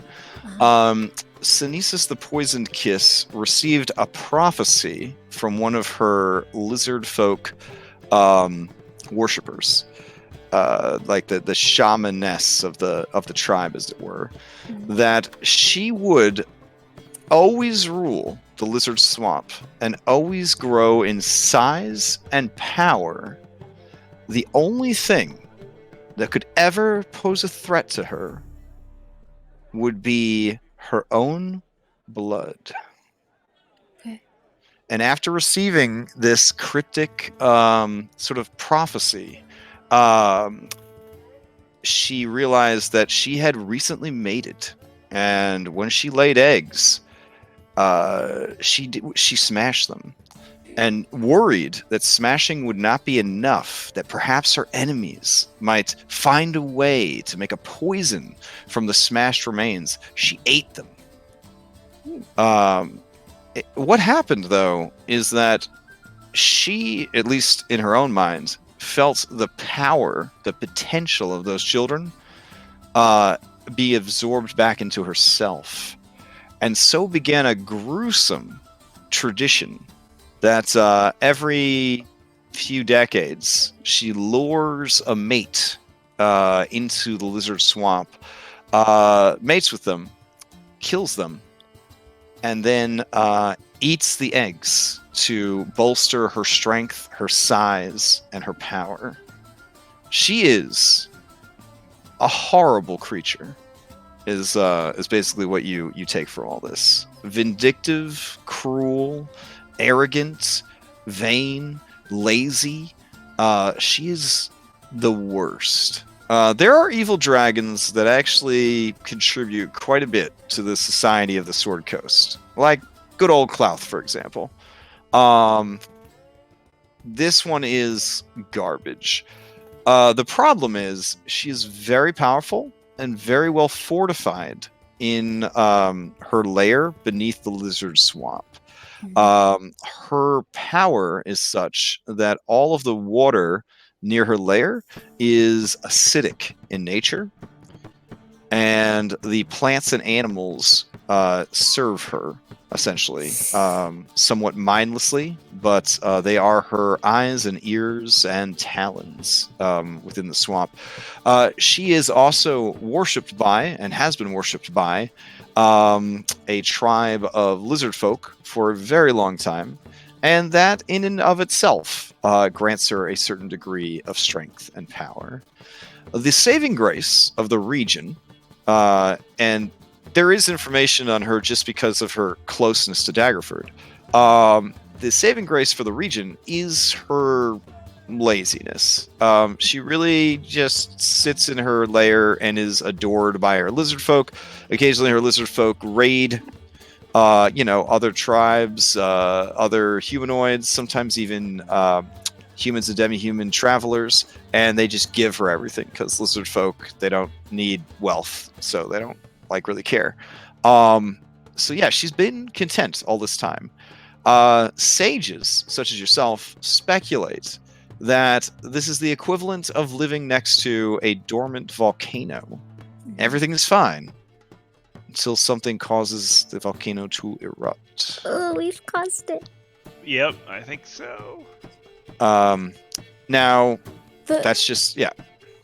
the lizard folk that are worshiping her are is that the tribe that Toothless was from? Right, those are the Rathroxus tribe. They're the ones that are more warlike and kind of gave the other lizard folk a bad reputation. Jeez. Like the Soriel tribe, which is the ones that you guys have been working with closely, they're the ones that are like, we really would like to mind our own fucking business, kind of deal, and don't trust outsiders and all that. But we're so desperate for help against the encroaching Sahaugan, because they, again, they didn't want to appear weak to the Rathroxus while they were dealing with the Sahaugan and then get wiped out by their longtime enemies. Yeah. So it's some heavy stuff. The old man with his long carrot nose and his big Coke bottle spectacles, he says, hey, if you're going to be reading it that much, you're going to have to buy it. I'd love to buy it. How much is it? That one's 15 gold. I will hand him 15 gold. And actually, I'm gonna go grab that. That's a real bad dragon in that book. You gotta watch out for her. In her heyday, she was something. They say, just terrorized the region.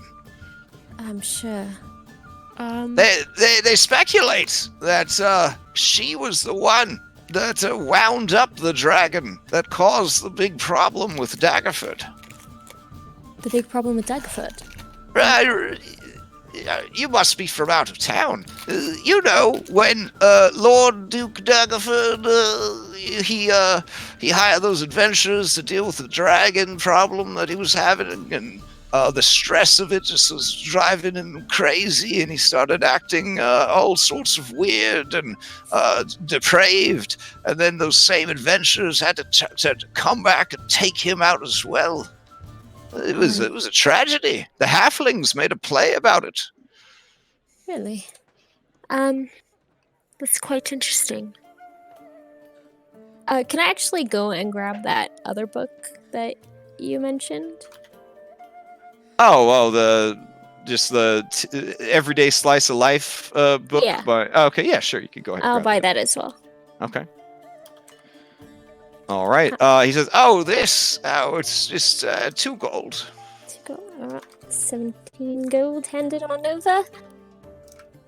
I just don't understand, with all the great heroes that are out there, why people would really care about such mundanities, But I guess for he kind of looks at you with your heavy crossbow. You've got like a whale parked out front, that kind of thing. He's just like, but I guess an adventurer like you're seeking something, maybe something you can't have for yourself. That makes sense. I guess you're right. Thank you. Thank you. It's been a pleasure. And if you're in the area and you need a place to research, the same rates, but you're always welcome. Oh, thank you so much. I really, truly appreciate that. And I will leave. All right. Yeah. It has grown late. You were in there a long time. You feel that he may have left the store open a little bit longer to accommodate you. Because as soon as you leave, the shutters go down. All right. Pharos, back at the club. The people, this is a rowdy bunch. They are extremely entertained by, frightened of, and interested in your quote-unquote kobold. But the longer things go on, go ahead and give me an insight check. Okay. Oh no. Mm-hmm. I mean, the longer things go on, the easier this job seems to get. You don't know how Skull's ever having problems with this. This is great. You just let the kid do whatever he wants. Yeah. So, Skull, you enter your meeting, and you come out to mostly like the after effects of like Bedlam. There's like a slag on the wall that used to be like a dartboard. There's many empty bottles. Yvonne Fang appears to be heavily intoxicated. People are throwing things in the air, and he is spitting his breath weapon to melt them mid-air. As acid showers down around him, everyone screams and laughs, and anyone who gets burned takes a shot. Pharos, what's the camera see when it pans from Skull to you? Okay, so Ferris, like he's lost control. He's like his whole like worldview is just like, I don't know what to do. I'm just gonna sit down. I'm gonna watch this kid. It's like this is fine meme. this is fine. Like he's staring. His like head on his hand. I mean, his hand on his head. Yeah. Okay. Like, fine. Like whatever. The people like it. What? Hey, Skull, buddy! Yeah. The dragon stumbles over towards you and falls down. Everyone starts to laugh. The dragon rolls over and is like, They're worshipping me! and then he just sort of barfs like acid, like all over the floor in front of you, and passes out. Okay. All right.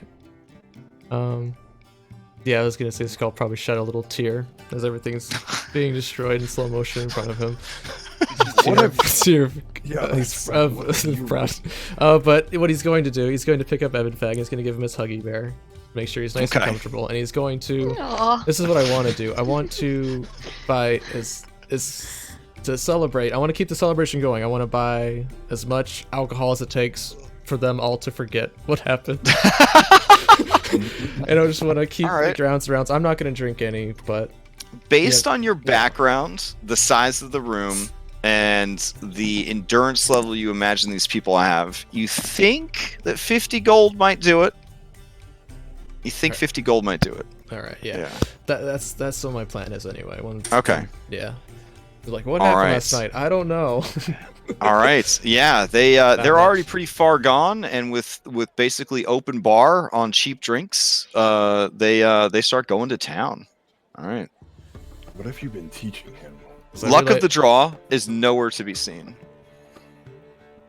That seems reasonable. Yeah. Yeah, I mean, that makes sense. Should we go to bed, ladies and gentlemen? All right. You let him kill somebody? I didn't let him do anything. All right. So, as you guys settle in for the night, in the basement of the tavern, does anybody share intel, or is everybody too kind of worn out from the day and you just sort of kind of crash at this point? I would tell them what I told Ada. Okay. And I'm going to offer drinks to everyone. And look at this new stuff I made. It's pretty fucking good. And I think the cat probably heard everything that Tyree heard as well. But Okay. We'll keep that to Nikolai's self for the moment. Okay.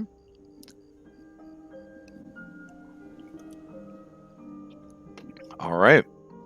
So unless you guys have any interpersonal role play about the events that transpired today, we will speed up time, and you guys will meet up with your two NPC allies and begin the long ride back to Saltmarsh.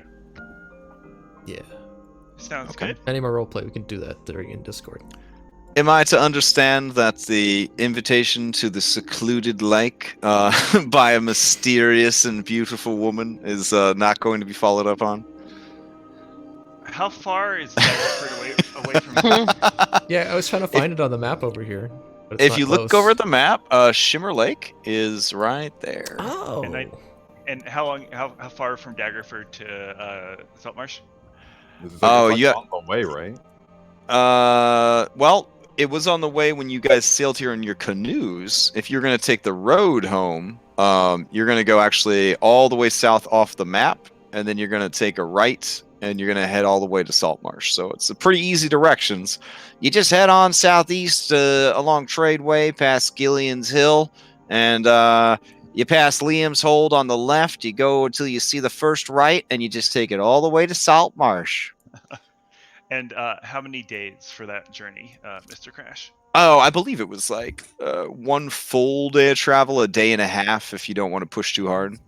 Okay, I don't think I'll be back, but I do have a spell that I could potentially use. Anyway, so I'm not going to do anything right now. Okay. Alrighty. In that case, I'll take you guys back to your main dashboard.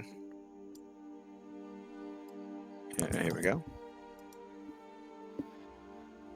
All right. So, back in the big map, you guys return to Saltmarsh. You arrive midday/afternoon, 2 days hence. You do sleep on the road. It is awkward because Gellin Primewater is he is like a person with bipolarism.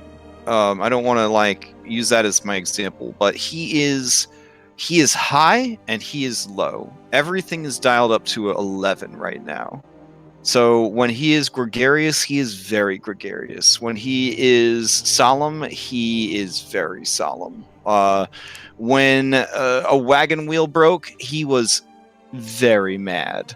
That night, I guess this should be worth mentioning, is the full moon, the fullest of full moons, and you are currently with him.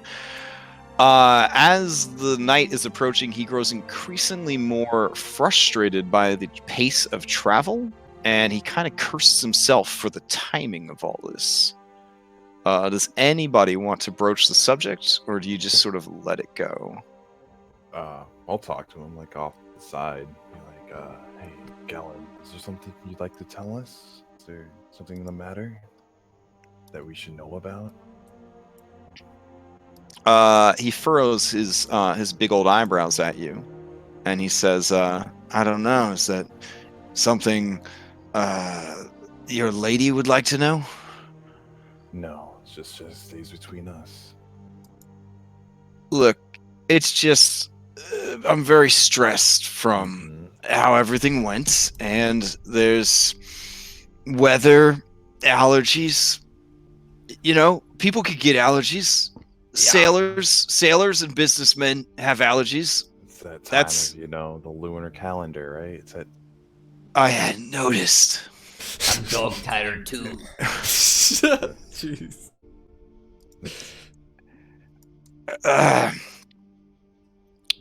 Look, we should probably make the journey a little bit longer than we anticipated, just so that we could stay at a nice place for the night. I think that maybe a tent would not be the best choice tonight.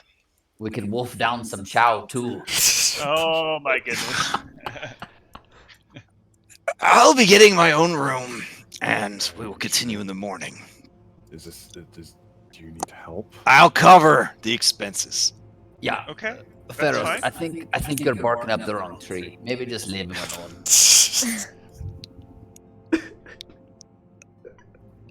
Hey, you can't help it. We all know. Hey, but Gellin. Should we tell him that we know? It seems like everyone knows. This is like when you really love like your friend and you've known since like 3rd grade that they're gay, and like they like still think nobody knows, and like you just like, you would be so much happier if you just had this conversation. It kind of has that vibe to it. You know what I mean? Yeah. So yeah, Nikolai will say, Gellin, we understand you are Wait. a wolf. Oh, hold on. Uh-oh. We understand. All right.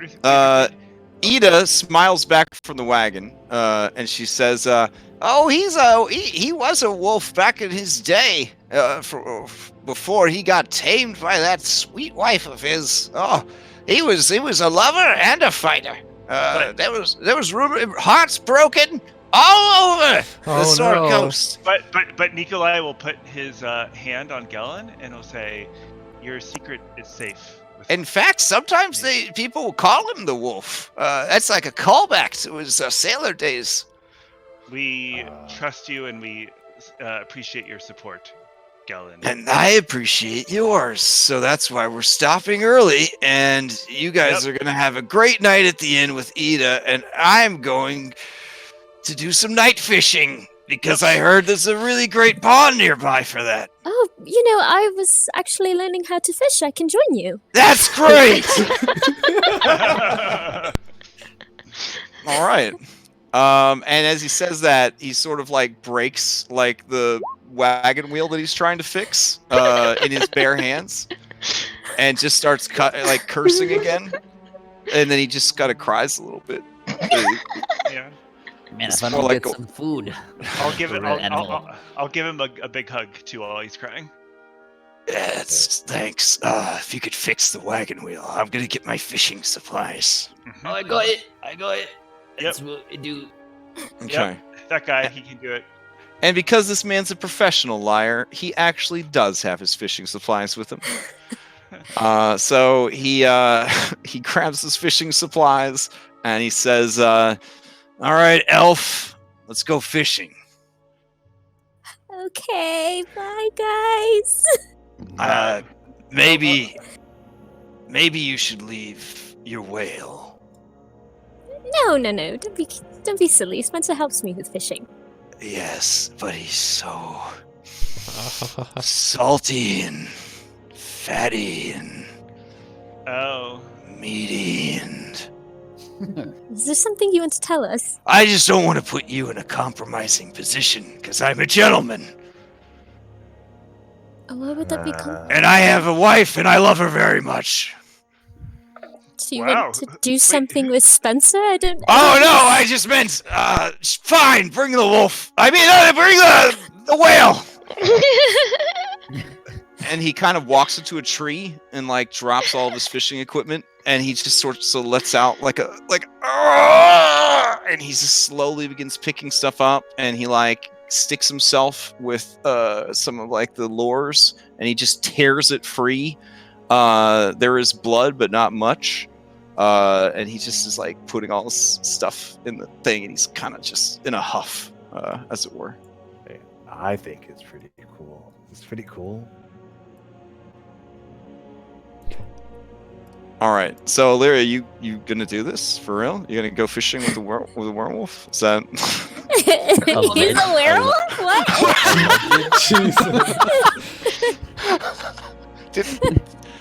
Okay. Sure. So you guys watch as Illyria heads off with Illyria and Spencer for the last time that you're ever going to see them on the 21st of Tarkus in this year. Head off into the woods. The Oh, Cut God. Yaru definitely goes with them.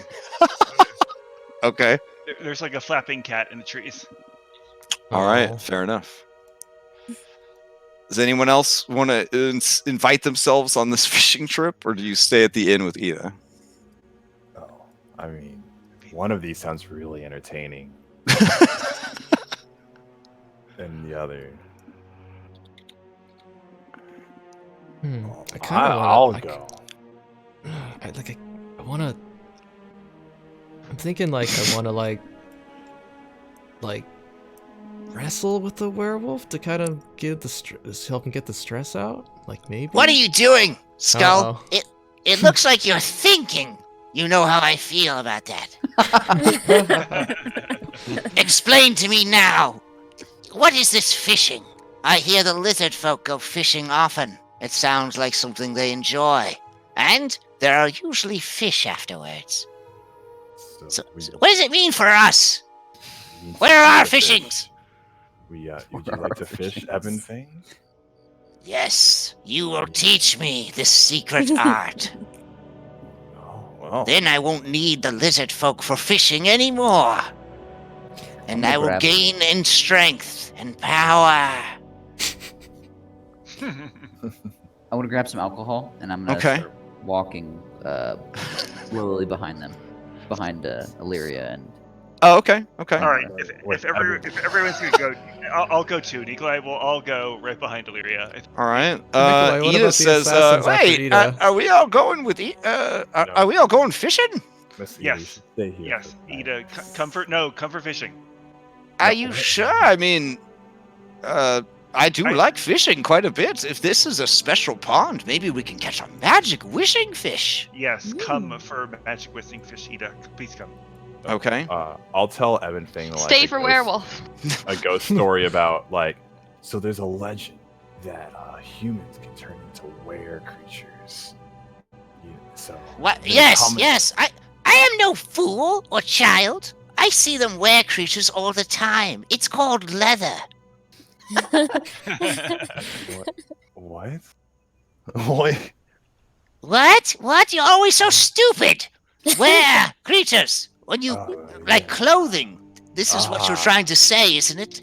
No, much worse. It can't be worse than wearing clothing, because this outfit is horrible. And he kind of sniffles a little bit and scratches at his wings. So, it's told that humans or even other creatures can turn into massive beasts. Just go get bit by the werewolf, Pharaohs. No, I'm trying to scare him with the werewolf story. Be a monstrosity. All right, so you're telling him a scary story about werewolves? Is that what's going on? Yes. Okay. Yeah, Fair and, enough. Hopefully, this will be entertaining if he sees one for real. Because I'm hopefully just saying, hey, that's like a legend. No one really knows if they're real or not. Okay. Yeah, go teaching him fish, you can see it. And, yeah, knowledge. Sure, knowledge is sure. knowledge. I don't Yeah, know. I like it. So you guys are gonna all essentially try to sneak up on a werewolf and a ranger in a forest. Am I understanding your intention correctly? No, I'm not sneaking. I'm just. Oh, you're walking just around you're first. just sort of doggrooming your way through the woods. Yeah, pretty much. I'm just following behind them, like we'll, and just taking sips of fire. Incredible. Okay. All right. Let me see if I could find this location here.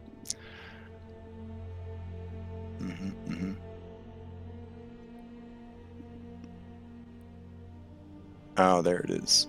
Okay. Oh man, I guess this had to happen eventually. I do want you to know that if any of you try anything crazy, like getting bit by a werewolf to become a werewolf, it is not all it's cracked up to be. It is a very hard life. There are a lot of times where you will not be in control of your character, and you would do terrible things that you might regret. I just want you to know that. Rest in peace, Zeglu. Rest in peace. So. It was a rough week last week. I already failed my my New Year's resolution. So To not kill. What was it? it was less player death. I tried so hard. I mean, if they insist on charging into the forest with a werewolf who's begging to get away from them, Okay, so Tari, do you go with them, or are you the only person that goes to the no, tavern? I can't. Well, I wanted to see whether Ness legitimately didn't realize that he was a werewolf when she Oh, was okay, so you wanting kind of to take go. her aside real quick before she goes off I into mean, the woods. I think that. Yeah. No. I mean. Yeah, I would. Could do that. Sure. Okay. Come All on, right. Turi, you'll be fine. Nothing bad will happen. We'll be cool. We'll be cool. And Maria, you do know he's a real werewolf, right? Oh yeah. I know he's going fishing. No, Like, he's got trying this to get really the fuck away sweet from us, lure so he doesn't that I eat want us. to use. Yeah, it's charming. What about dawn? After the sun has gone down, the moon rather. Haven't you seen him practically climbing out of his skin, trying not to bite us? Yeah, And he was that's talking nice. about eating Spencer, all fatty and meaty and salty. Yeah, he would do that. He's so Yeah. nice. Spencer could be in trouble. Just saying. Hard to say. Oh. But it'll be fun, and Spencer can always come back. All right. Well, he really Do you is want a me to real go? werewolf. But you do you. I don't want Okay. to stand in the way of your I fishing guess, expedition. yeah, maybe we shouldn't. Well, No, it's okay. I got a map ready and everything while you guys Yeah. were talking. All right. Yeah, let's go. That's It's been a while fine. for combat, people. If you guys are nervous of a little werewolf, I want to go. It's just one werewolf. So he is stomping off into the woods, cussing and banging his fishing supplies bag, tackle box. Thank you. That against every other tree. He seems very distracted. Can we at least send Katiaru to see what color his fur is? Oh, that's if why you would like. Sure, Kitty Cat's happy to look. Okay. Fine. But I do expect a rain check. Here I had with everyone. But you can go with him. I'm not saying you can't. Here's a postcard of what could have been. I'll post it in the chat. Hold on. It's okay. All right. Don't let this beautiful nature scene of Spencer swimming in a magical pond and the two of you fishing together sway your decision. I'll post it over at Game Art real quick. There we go. Wait, what are we doing? I thought we were doing that. Or did we decide not to? Aw, it looks so pretty. No. Oh. They're really insistent. I just want to so find out if he's the werewolf. Yeah. The werewolf. That's I got you. Now. I mean, he's so distracted, honestly, at this point, that he probably would have actually agreed to have you go fishing with him, in so much as you're a ranger, and maybe he thinks that you can kind of handle yourself. No, we can send, if it's okay with Nikolai, to send Katiaru to see. No, go. Become friends. Nikolai will go too, honestly. We're all so excited, and now we're all just... Okay. Yeah, I want to see the map art. I was told not to! All right. Oh. If that is the case, all right, here you go. You just type into chat, after dark, what your character does when they excuse themselves to go use the outhouse. So, if it's use outhouse and go back to bed, or if it's sneak off into the woods with the werewolf, just let me know.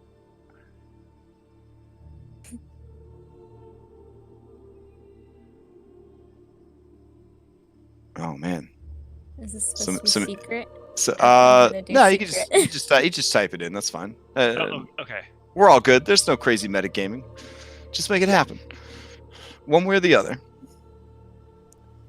Okay. Fishing with werewolf. Fair enough. All right. Sneaking around the woods. I love it. Okay. Anyone else going once? Going twice? I'm gonna pass out. I'll go with them. I'll see them. I'll go with them. I'm gonna sit down next to a tree, like in the middle of the woods, just sipping on Fireforge Reserve.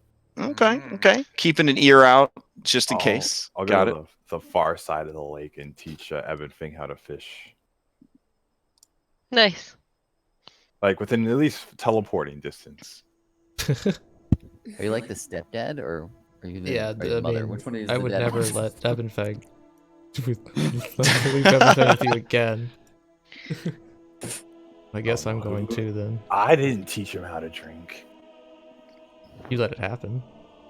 You let him kill somebody.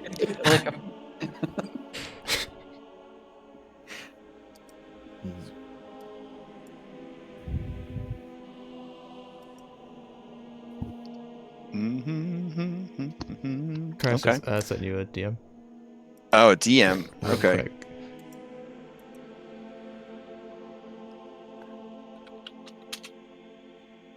All right.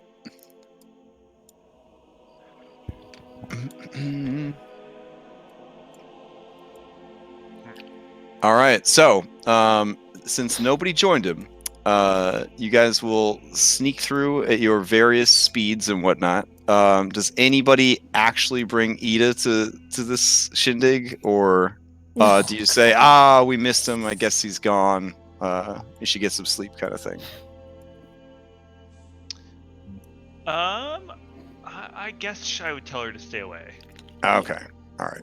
And then I would join the werewolf, honestly. Okay.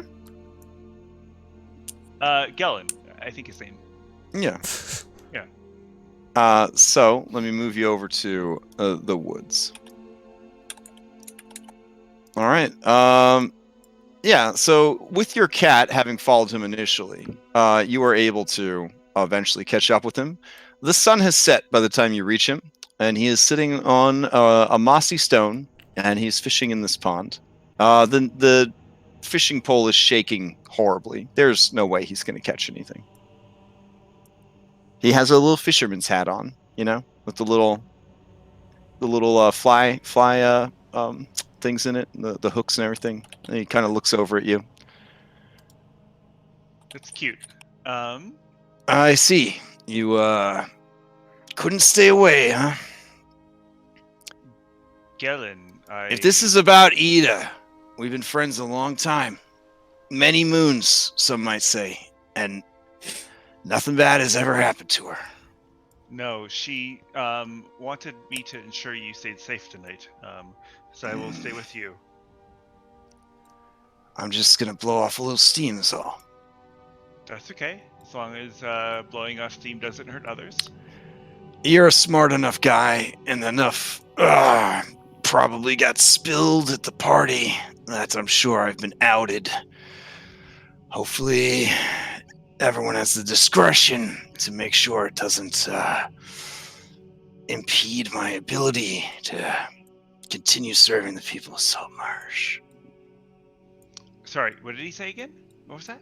I just want to make sure that no one tells the people of Saltmarsh about this. I feel very compromised right now.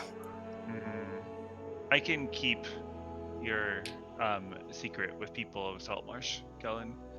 Why don't you do what you need to do tonight, but let's not attack any of any of my party. Oh no, this is a very special fishing hole. Oh, good. I'm glad to hear that. Well, can I stay here with you? Sure. Can I have Spencer stay a little bit farther back, and then I want to climb up into a tree if there are any trees surrounding the... Oh yeah, there's plenty of trees. Yep. Yeah. I'll perch up in a tree. Okay. And just watch. Yeah, I'll pass, I mean, I don't know, what do you think, Thogrim? Would I have had like a little bit of Fireforge whiskey, maybe? I mean, I would have offered it to everyone. I mean, if we're just on a trip traveling, I'm just slowly sipping it. I'll bring like a flask or some such increment over to Mr. Gellin. Say, Nikolai, I think this will help a bit with the nerves, and then I'll kind of get a little further away. I don't know why. Okay. He chuckles and says, "Oh, you're standing in the water. That's gonna wake up the fish." The fish? Oh, what? The fishing fish, like big fish? What are we looking at there? Oh, they're pretty big. They're pretty big. Okay, I'm gonna move elsewhere. I don't know why. And you see shapes begin to rise out of the water. They are big, bloated, and green. They are covered in a warty, knobbly hide that is growing sort of aquatic plants and kelp and whatnot, braided into their nasty hair and sort of pierced through bits of their skin are all manner of bones that they have collected over the gosh, who knows how long. But you recognize them as trolls, or at least some sort of variety of trolls, as they begin rising up out of the water. I turn myself invisible. Okay. I will go ahead and add them to the initiative. Oh, I'll take Evan Fing away from the lake.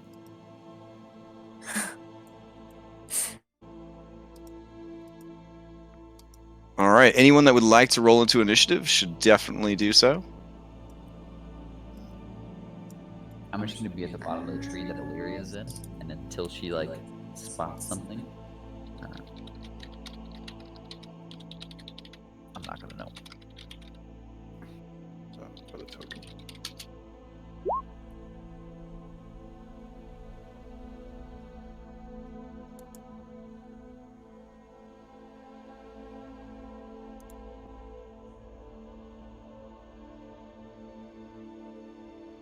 I mean, I feel like he's Okay. got this. Like, if what he's saying is true and he comes here often to do this, like, Yeah. I don't know if I want to interrupt him.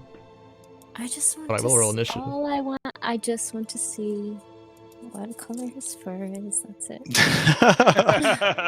Okay.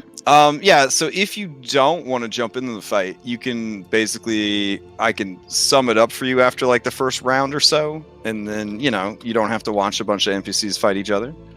Otherwise, we'll just play it by ear. How's that sound? Okay. All I'm right. invested in his safety, though, if anything. Okay. All right. So anybody, again, last chance. 3, 2, 1. But I couldn't. I don't have a token, so it didn't What? say. You guys should all be over I here. didn't see it over there. Oh Sorry, yeah, sorry. you're so good at hiding. You guys have all, yeah. I clicked the wrong one. Oh, Sorry. okay. Yeah, mine was 6.18, Oh, okay. and then Spencer was 7. All right. Let's see. I I'll got to do move him down to get his button. There we go. All right. So Spencer was a 7, and you were a 6 and change. Mhm. All right. All right. I think I'm still wandering through the woods. Okay. Like, You can always around jump in behind. between. You could jump in between Yeah. rounds if you feel the Okay. need. Thanks. All right. Yeah. Swimming up to the surface and heading towards him in a menacing manner are 2 of these trolls. He yells at you, Nikolai. Watch out! Here they come. And yeah, they burst forth from the water, and they are going to attack.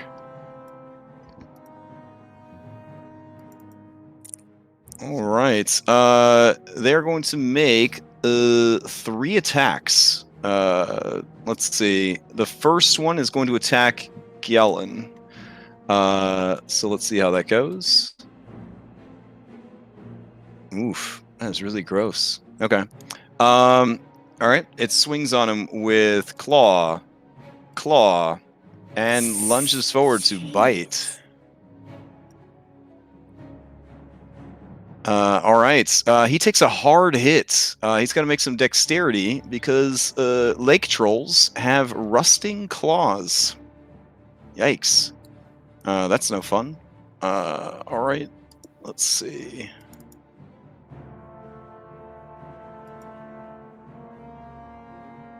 Anytime. You can do it, Roll20. There you go. Did he hit him with both of those? With what? Both claw attacks? Yeah. No. It only hit him with the 19. And then the 22 hit as well. So. Then he only All right. has to make the dexterity save, right? If both claw attacks land. Oh, if both claw attacks hit. Okay, great. Thank you. All right. The other one goes to attack Nikolai, but he kind of yells / roars / howls at it, and it turns its attention to him. It attacks him 3 times.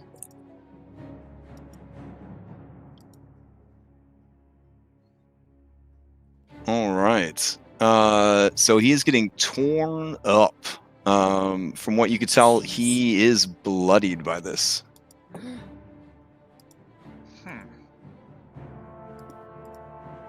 All right.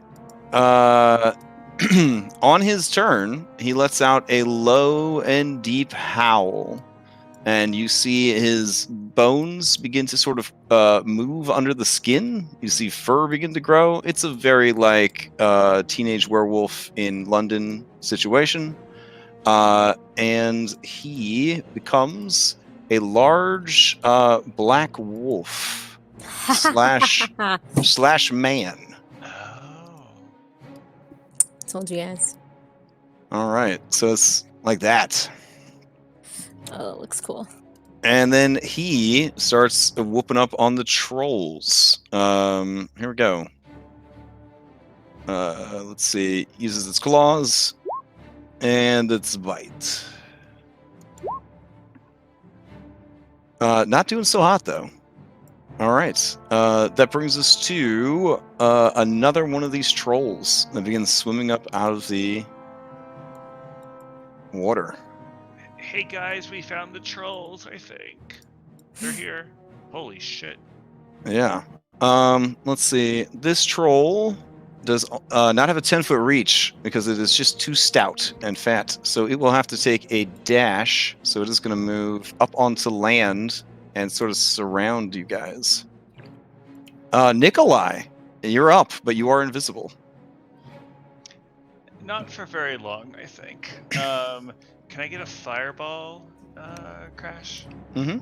please? Sure. I think that time has come. I'll roll for it. Let's see. Where is it? Where will you place it, though?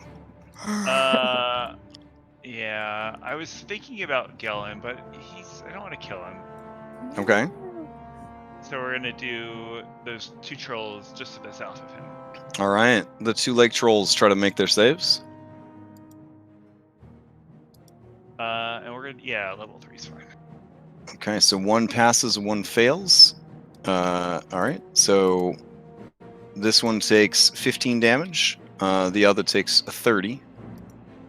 And their regeneration seems to have halted. But this is very interesting. The regeneration seems to halt from the fire, and then ever so slowly, it starts back up again. Yeah. Gellin growls over at you. Lake trolls, you need fire and ice. All right. Well, we can work on that. We can work on that. I don't normally kill them, I just dismember them. Nikolai will stay where he is, and he'll say, well, Nikolai will save you and the members of our party. Let's giddy up." Okay. Do you stay in combat with all these trolls? Yeah. Okay. Hype. Pharos. Okay, how far am I away? I'm pretty far. Is Abenfang with you? Are you still telling him scary stories as you take him on a secret fishing trip? Yes. Okay. So Well, what kind of things do they turn into exactly? Like, why wouldn't they just be a weird dragon? That seems like the best move. It does seem like the best one. Humans are kind of silly, and so they choose wolves and bears and owls and things like But that. nothing terrible like a rat, right? That would be stupid. That would be very. So I'll move, I guess, 30 feet, like around here. And I guess I'm still not. I'm in within Eldritch blasting range. That's Sure. All right, so that's 2 Eldritch blast beams at this guy. Oh yeah, they both hit.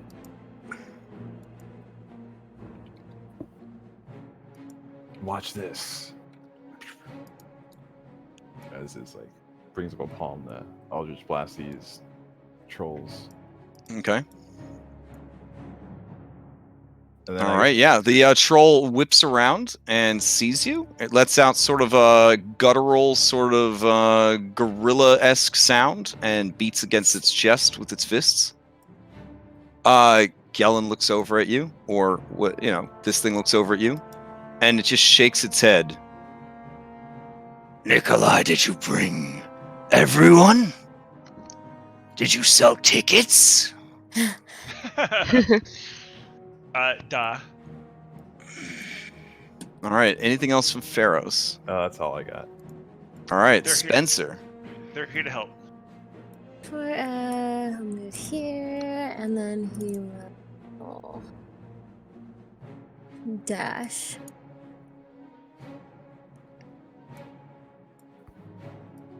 To here.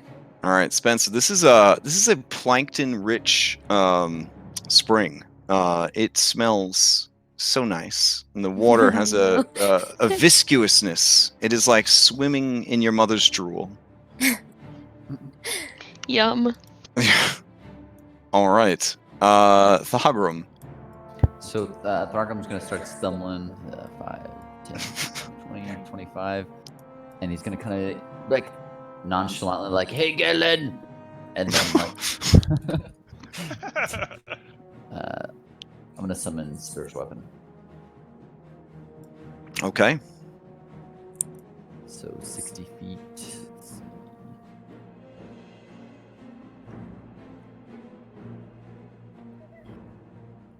Oh, actually, so can I just? I think I can just make that one. Oh no. So I could put it in the square next to it, right? So I could hit it if that's Yeah, sure. 60 feet. That's fine. Yeah, then it'll be. I want to summon right there. All right. Let's see. Go ahead and drop an attack roll for me. Sure.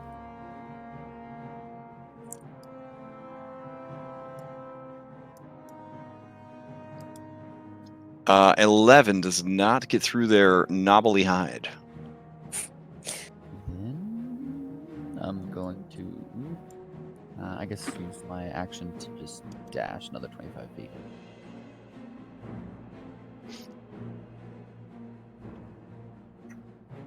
Okay, that's my turn. Okay. Let's see. That brings us to Illyria. All right, I will bonus action Hunter's Mark this one right here. Okay. And I'll try and steady myself on the branch and take 2 shots at it. Oh, Okay. not so steady. You got another shot, though. Oh my god! Wow. The purple goblin, get up there. Yeah. As you go to take the first shot, you're like getting aim, and you hear like a crack, and you're like, is that my branch? You know, and you kind of look around, and then you kind of reach for the next crossbow bolt and sort of hit your quiver, and then a bunch of bolts kind of clatter. You manage to snatch some up as they fall. Yeah, werewolf senses. He looks over at you in the tree, and his eyes go wide, and he's like, You really did. You brought everyone. Hi, Mr. Parmota. This increases your value, but also increases the hazards that you will experience moving forward. Skull. Should really get that checked out on there. I don't think he's noticed you yet. Oh god, I don't know. Man. I guess he'll think to himself, well, it's been a while since you got knocked unconscious by a troll, so maybe we should get back into that. Nicely played. And then I guess he'll say to Surge. We'll thank him for his patience, and he'll start making his way over there. Okay. Surge is excited because water trolls, they got a lot of water, and he likes water. So that's the thing. Well, there's no way I can get over there, so I guess I'll make a stealth check with my action.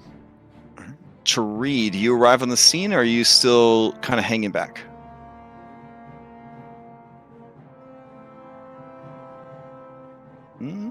Okay. Sorry. Yeah, no, I get there. I'll roll into initiative. All right. now. Roll into initiative real quick. Ooh, all right. Tree, you are up first. Oh, jeez. I will move closer.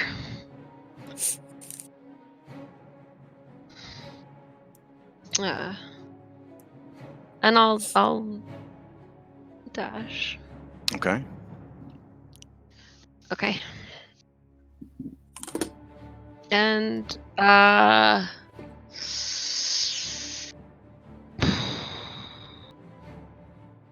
what I'll do for my turn. All right.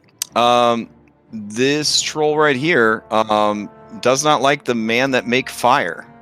So it is going to turn its attention to men who make fire, and it is going to attack. I will turn my attention to it. All right. 1, 2, and a bite. I don't think any of those get through your armor. They do not. No. All right. It'll just continue half in and half out of the water, swinging. This one right here will attack Gellin. 1, 2, and 3. All right. They are hitting him, but it doesn't seem to be doing anything. What? Oh. Yeah, like as they slash at him, like the wounds seem to close as soon as he takes them. Like, Wolverine style. Oh yeah, like Wolverine style. All right. He is going to actually read his character sheet. Remember that he gets 3 attacks instead of 2. So he will go ahead and do that. And he will attack recklessly with all of his attacks this turn. So 1, 2, 3. All right. So all 3 of those hits, and Is that on Nikolai or the werewolf? oh, that is the werewolf attacking the troll that attacked Nikolai. Oh, got it. Cool. Yeah. Cool. Yeah. It would be pretty nuts if, with all your allies here, Gellin tried to kill you in front of everybody. So, yeah. Let's see. 22, 25, 23. Those are all going to hit. And he will throw an advantageous attack onto one of them. All right. This is actually pretty useful, though, because if you're like the Sun group and you're always gathering intel on everyone you want to kill, you will know a lot about this guy by the end of this fight. God, they're so scary. All right. After he just lays into this creature, it is bloodied. But it did recover because it only took fire damage, not fire and cold. So it is bloodied, but it is healing. All right, this last one is going to mix it up. It's going to do 1 claw, 2 claws at you, Nikolai, and then it'll try to bite Gellin. All right, so Nikolai, it looks like an 18 and a 25. I don't know if you... Yeah. Yeah, 25 hits for sure. Okay, so you take 15 points of piercing damage as it kind of plunges its claws into you, and then it turns to Gellin and it just starts biting at him, tearing free flesh, blood, and fur. You watch as the wound heals more rapidly than the troll's. All right, Nikolai, you're up. Well, when life gives you fireballs, cast more fireballs. So that's what he's gonna do. All right, same deal. Yeah, sounds about Okay. right. All right. All right, let's roll that shit up. There we go. Okay. Let's see. That is a pass and a fail, just like last time. All right, but much more damage this time. So much damage. All right. The one that has been bloodied takes even more damage. And does have fire applied to it, but not ice yet. And then the one right here takes the full amount, has fire applied to it, is bloodied, but has not had ice applied to it. And I'll stay there. All right. That brings us to Pharos. All right. So I will. You begin getting punched in the head. Volkojesk grabs you by your ear holes and aims your head over at the werewolf. I have spotted one! Look! Oh, you found one. Yes. What shall we do? I Well, think we will should kill observe it. No, I don't think we should observe this one. We- It's we should fighting kill it. ugly. Kill it? Mm-hmm. You don't learn anything by killing things. We'll kill it and eat its heart and gain its strength for our own. I don't think it works that way. Remember the story? It has to bite you. Oh, then take me over that I may be bit. I will roll myself into initiative and do it myself. Oh, don't do that. Oh, I'm doing it. Oh. You have inspired me, slave. All right, take your turn. Okay. Oh no, my Roll20 is laggy. Hold on. But I intend to walk up there like additional 30 feet, and then I'm gonna cast 2 more Eldritch Blast at it until it gets in within witch bolting range. But All right. my Roll20 is being super laggy. Let me restart it. All right, Spencer, you're up.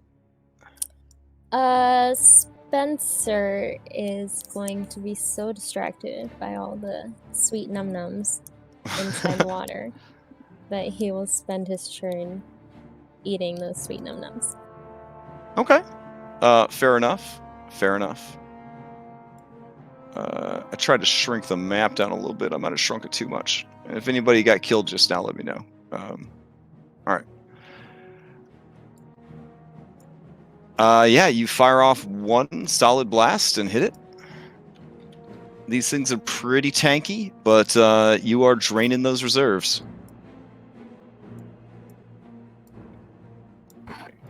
Anything else from Pharos? Oh, that's it. All right.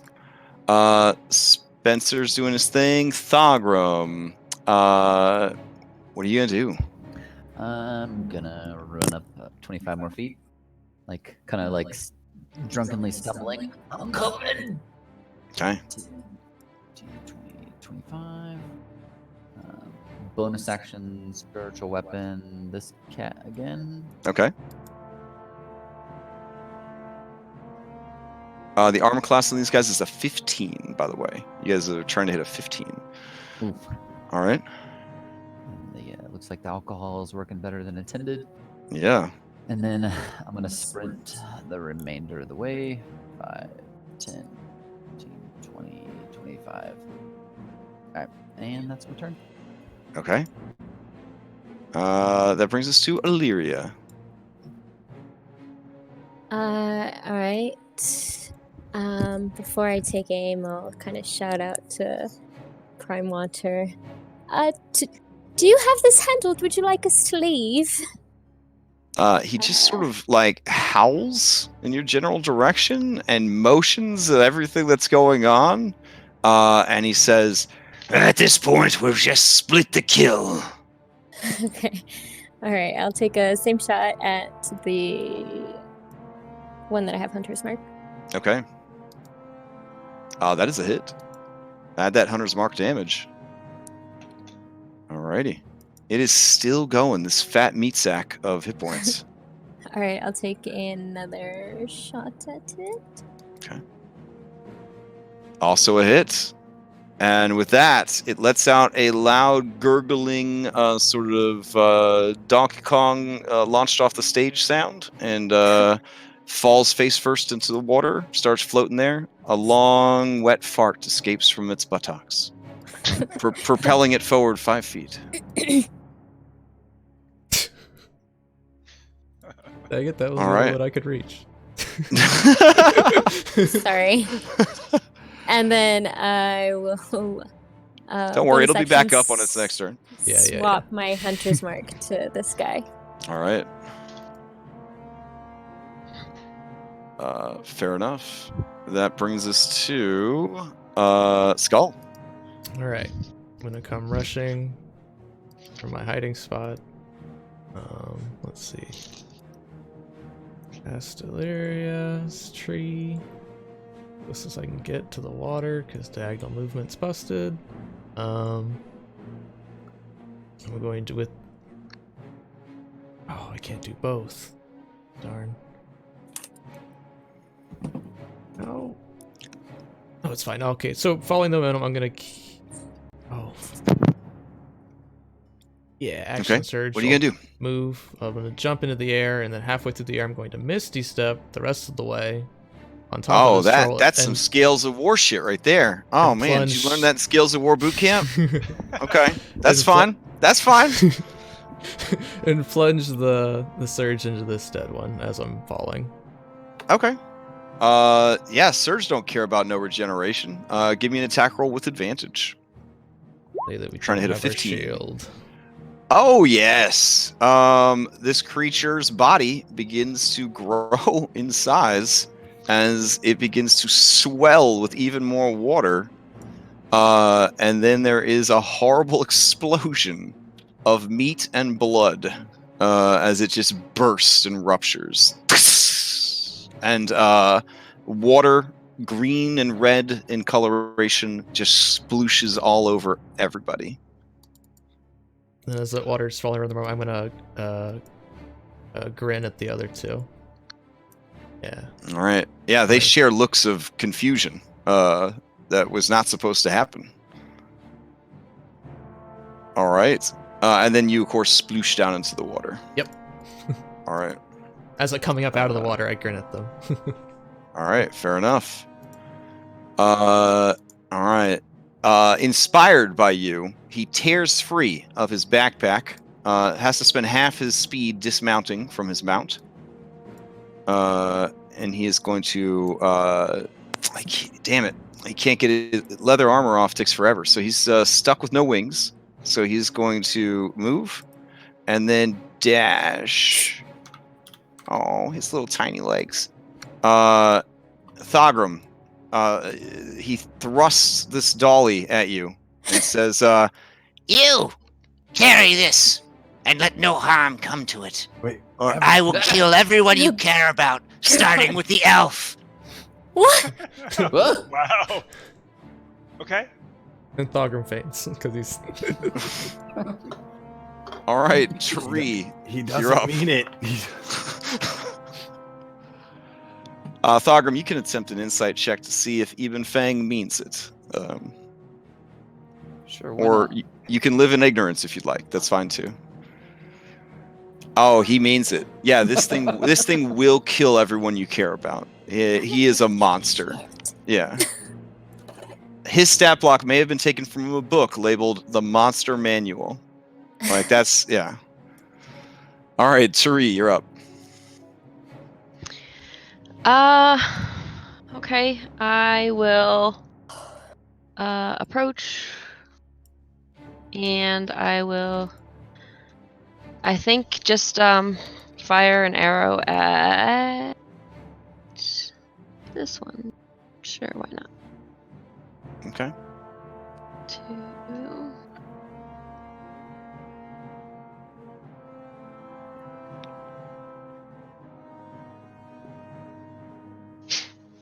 I will miss. All right. I imagine. Yeah, it kind of just bounces off of its knobbly hide. All right. Anything else with your turn?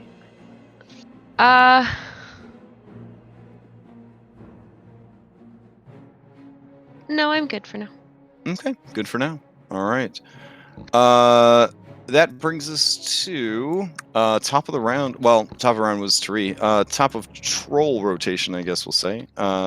They're going to. I guess they should reevaluate their life choices, but this is kind of where they live, so they don't really have much of a choice. They will continue to fight. This one is going to just blindly lash out at whoever's being the most menacing. Nikolai, are you being more menacing than an alpha werewolf?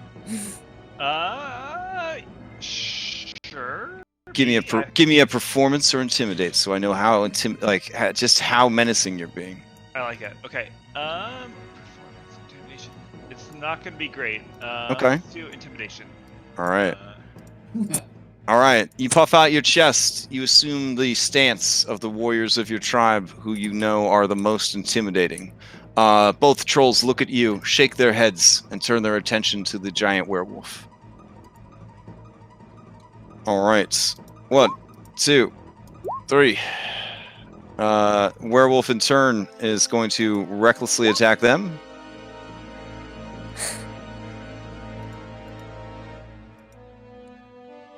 All right. Wow. Double crit.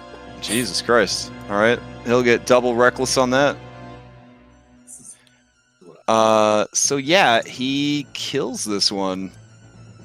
Well, quote unquote kills this one. All right. This one is going to yeah, they're so dumb, these poor trolls. All right, here we go. They just keep tearing into this guy. Thogrum, he is not wearing any armor. He's just had his loose, merchant traveling clothes that are kind of well made enough to sort of let out for his larger size, but they're doing that whole like tight on the fur sort of situation. Obviously, this guy's had to deal with this a lot and got tired of buying new clothes and getting naked all the time. Yeah, the troll is just wrecking him. It picks him up. It smashes him against the rock. It steps on him. It starts eating his entire hand. You just hear Gellin chuckling in a low, kind of throaty growl. Drunkenly, everything that's going on around him, he's just blown away by the dragon running by and like throwing fucking Buddy at him. A werewolf fighting a troll. It's all pretty amazing. All right, Nikolai Constantine, third of his name. What are you gonna do? Oh my goodness. Let's do that. Okay. Yeah, we have a pattern for that, but it's just a quick flash. So, are you trying to get Gellin as well, or also the troll? Just a troll. Okay, just the troll. All right, it will try a Wisdom saving throw. Oh shit! Okay. Shit. Yeah. Yeah, it don't want none of that. Yeah, that'll be his turn. Okay, this troll is at full strength right here. Just to keep that in mind. Pharaohs, you're up. I'll run after Evan Fang. Like, wait! And I'll cast Witch Bolt on the alive troll. Okay. That's an attack roll, I believe. To start it, yeah, I believe. or a saving throw. I think it's an attack roll to start it. Pretty sure it's an attack. All right, Attack you're trying to hit roll. a 15. Oh, Oof. All right. As you fire forth the bolts, it's just sort of like, evil Sith style. You've got like the crackling. What color is your witch bolt? I would say just like a negative black, or it's like outlined by white. So it's Oh, okay. Okay. All right. Even Fang looks at you, and he shouts out, What are you doing? Why are you attacking the sky? Evan Fang, get back here. Just of my 2 kobolds, you are my least favorite. Oh, all right, Spencer. hurt me. Anything else for Pharaohs? That's No? it for me. That's All it, right, yeah. Spencer. Oh my God, the tiny minnows that live in this pond, they are so fat from eating like all this like lake kelp. It is incredible. Yeah, he's just. You're just hoovering around. Okay. Yeah. Spencer, there is a gross sort of nest at the bottom of the lake made of sediment, bones, and money. Ooh. Oh. You don't care for money. It tastes bad, hurts your teeth, and it takes a while to pass. But you know that the greatest person in the entire world uses money to placate the other 2-legged creatures. So, may be worth noting. Okay. He doesn't see any other trolls down there, does he? He does not. Nope. Alright, he'll start swimming down to the money. Okay. All right. Thogrum, you're up. He's gonna drunkenly stumble forward and then make an attack at this troll right here. Okay. Do you drop Buddy, or do you keep him tucked in your arm? I've got him kind of tucked under one shield, Okay. under my shield hand, and then I'm gonna one-handed swing. All right. Yeah. All right. He takes 6 points of damage and looks around. Who would have done that? Sees you, and just sort of lets out a kind of guttural, like primate roar at you. And then I want a bonus action spiritual weapon attack him. All right. His attention diverted. You pop him upside the head with your anvil for another 7 points of damage. Okay. And that's my turn. Illyria, perched on this rock, high out of the water. He's an easy target if you want to shoot him. There is also a werewolf here. You could shoot that. There is also a deadly dragon over here. You could shoot that. Yeah. I will swap my hunter's mark back to this troll. Okay. And again, ask Mr. Primewater, do you think now should we leave for our safety? Now that the trolls are diminishing? He kind of says, I am in complete control. I just don't like to be seen like this. Do I believe him? I mean, you could try an insight check real quick. He's great. Yeah. Totally I mean, if you did, this guy right now, he could dress up like your grandma, and you would probably believe him. Like his words are so smooth, like honey. Okay. All right. I'll take 2 shots at the troll. Okay. Oh, that is a big hit. Yeah. And then another. Oi. All right. So hit that hunter's mark twice for that one. There you go. Yeah, it is bloodied. Anything else from Illyria? Nope. That's my turn. Okay. Skull, you're up. You see off to the side, Voltha Jesk. He's tucking his head down. He looks like he's going to charge Gillen Primewater. Oh no. Oh. Yeah. Damn. Let's stop that. No. Yeah. Ugh. Control your baby. Yeah. Here's what I'm gonna do. I'm gonna go up to him. Okay. I'm gonna try and pick him up. Oh, all right. You're gonna need an athletics check. Oh damn! I rolled 1. All right. Let's see. He will try an acrobatics away from you. Strong. Oh yeah, he just slithers out of your grasp. Oh no. I have 2 attacks though. You do? Try Please, again. please taunt him. Oh yeah, there's no way. Yeah, you can't crit skill checks. So yeah, you grab him with the second attempt. He squirms against you. Ah, no! I must take his power for my own. Oh, he's what I'm gonna. So I'm gonna, with my remaining movement, I wanted to come over here with him, and I'll tell him to fire his laser at the troll. Ow. I can do that. Get you a better shot. All right.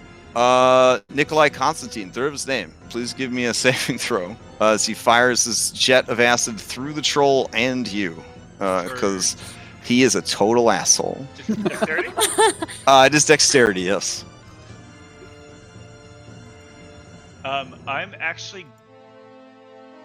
Never mind. Good. Oh, you're good? Okay. All right. The troll makes the save, so it's sort of like kind of slides like down out of the way, and the acid kind of goes over it towards you. You kind of duck out of the way, so each of you only takes 12 points of acid damage. Thanks, dragon. All right. The dragon looks very satisfied with itself. That it has been a big helper. Tari, you're up.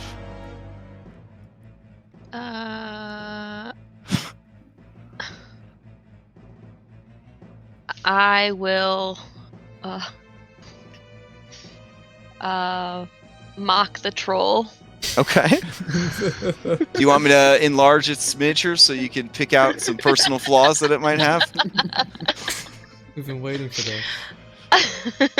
Just lay it on him. Every mean thing you keep inside all day. Just let it out. No, I mean, Here it it's, is. it's not even worth it because you're just going to be in pieces floating on the top of the water. There's no point in committing you to memory. Oh, damn. The worst kind of hate. Dismissal. All right. It fails. So give me 2d4 points of sadness damage. All right. It takes 4 points of sadness damage. Anything else from Tari?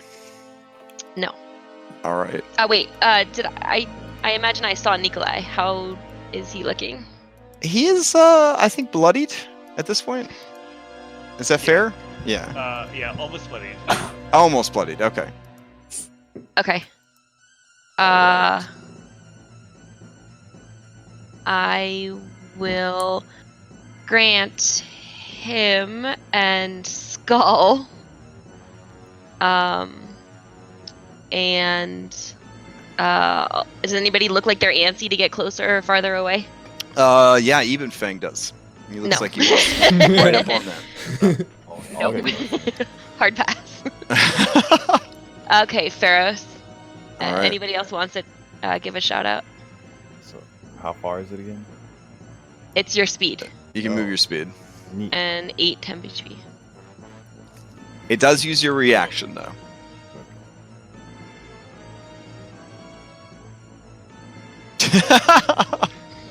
Thogrum is like the meme king of Sundays. All right, For I'm sure. gonna move around over there.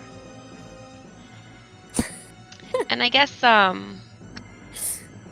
mean, Thogrum, you're up in there, so you might as well take the temp HP if you want it. Sure. How much is it now? Is it still? It's 8, I think. Okay.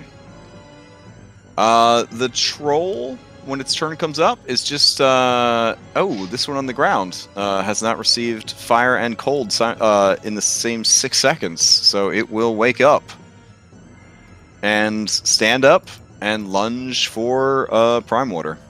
Skull, did you want to drag Ebenfang away from there?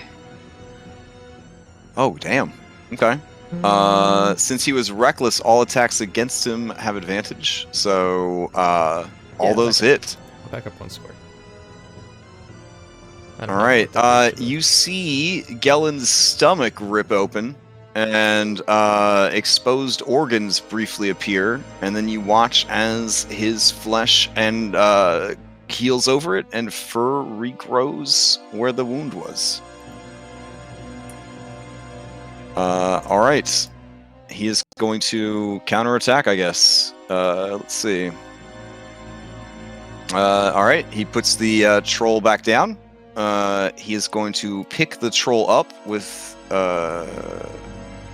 Oh, wait. He's technically using an NPC stat block, so he can't swap out a grapple for an attack.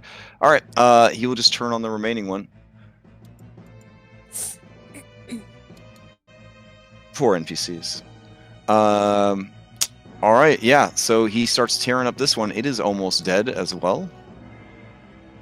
And he throws his advantageous attack on there. All right. The lake troll here recovers 10 health. And it is going to lash out randomly. So 1, 2... did you drag Even Fang away with you? Yeah, I wanted to back up. Okay, just a 1, little 2, bit, just in 3, case. 4. All right, so 2 attacks against Thogrum, 1 attack against Prime Water. All right, so Thogrum, you got claws, and then a bite for Prime Water. All right, Nikolai, you're up. Yeah, he's struggling. He was. Let's see. We have 2 trolls, 1 troll down. Honestly, Ebenfang is being a total dick, and he's tired about it. Mhm. So he's gonna try and turn him into a kobold. Okay, you're gonna use mean- polymorph on him. Yep. All right. Isn't that only beasts? Also, I was gonna say, a skull was gonna say, "Oh, Nikolai, I'm so sorry. I didn't see you behind the troll." It would be beasts, so you could go for an iguana, maybe. Sure. That work? Iguana- Okay. Yeah, iguana's good. Or Okay. chameleon? All right. Chameleon. Oh, do you gonna turn him into a Chameleon. chameleon? Oh man. Yeah, Alright. I'm tired of Ebenfang's bullshit. Do I have a chameleon? I don't know. Sorry. Eben It's a Fang's gift. bullshit. I guess I should see if he fails the saving throw first. It is a wisdom base for polymorph. Here we It go. is, right? Yeah. All right, 17, if I it's think. wisdom. Damn. Oh, Ebon Fang don't want none of that. He looks over at you, and he his eyes narrow, and he says, "Say goodnight to the people you love. It might be the last time you get to, you freakish orc." Fair enough. I mean, that's not unfair. Okay. All right, I'm gonna move a little bit behind thing. Roll20 just went down, so give me 1 second. But I'll Okay. I will assume that you are moving a little bit, Yeah. but not to provoke, right? No. Okay. Pharos, you're up.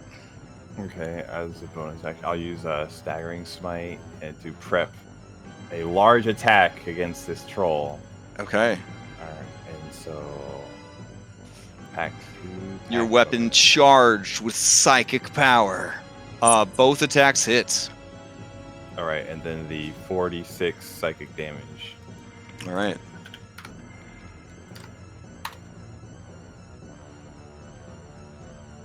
All right, the first 2 attacks, nothing really to, the damage-wise is 10 and 15 was good. It was really good. But it is that burst of psychic energy. There is just a tiny nosebleed, and it falls over, quote-unquote dead. Alright, yell at it. Like, yeah, I could hit things too, Skull. Don't worry, I got this. Well, you made 1 attack more than you should have, but No, he has the butt end. Oh, No, he right, used but bonus he action. had used staggering smite already. Yeah, that's true. Oh. Oh man. Eben Fang just shakes his head as he pats Skull on his head, showing you who his favorite dog is. So. Don't you love me? All right, Spencer.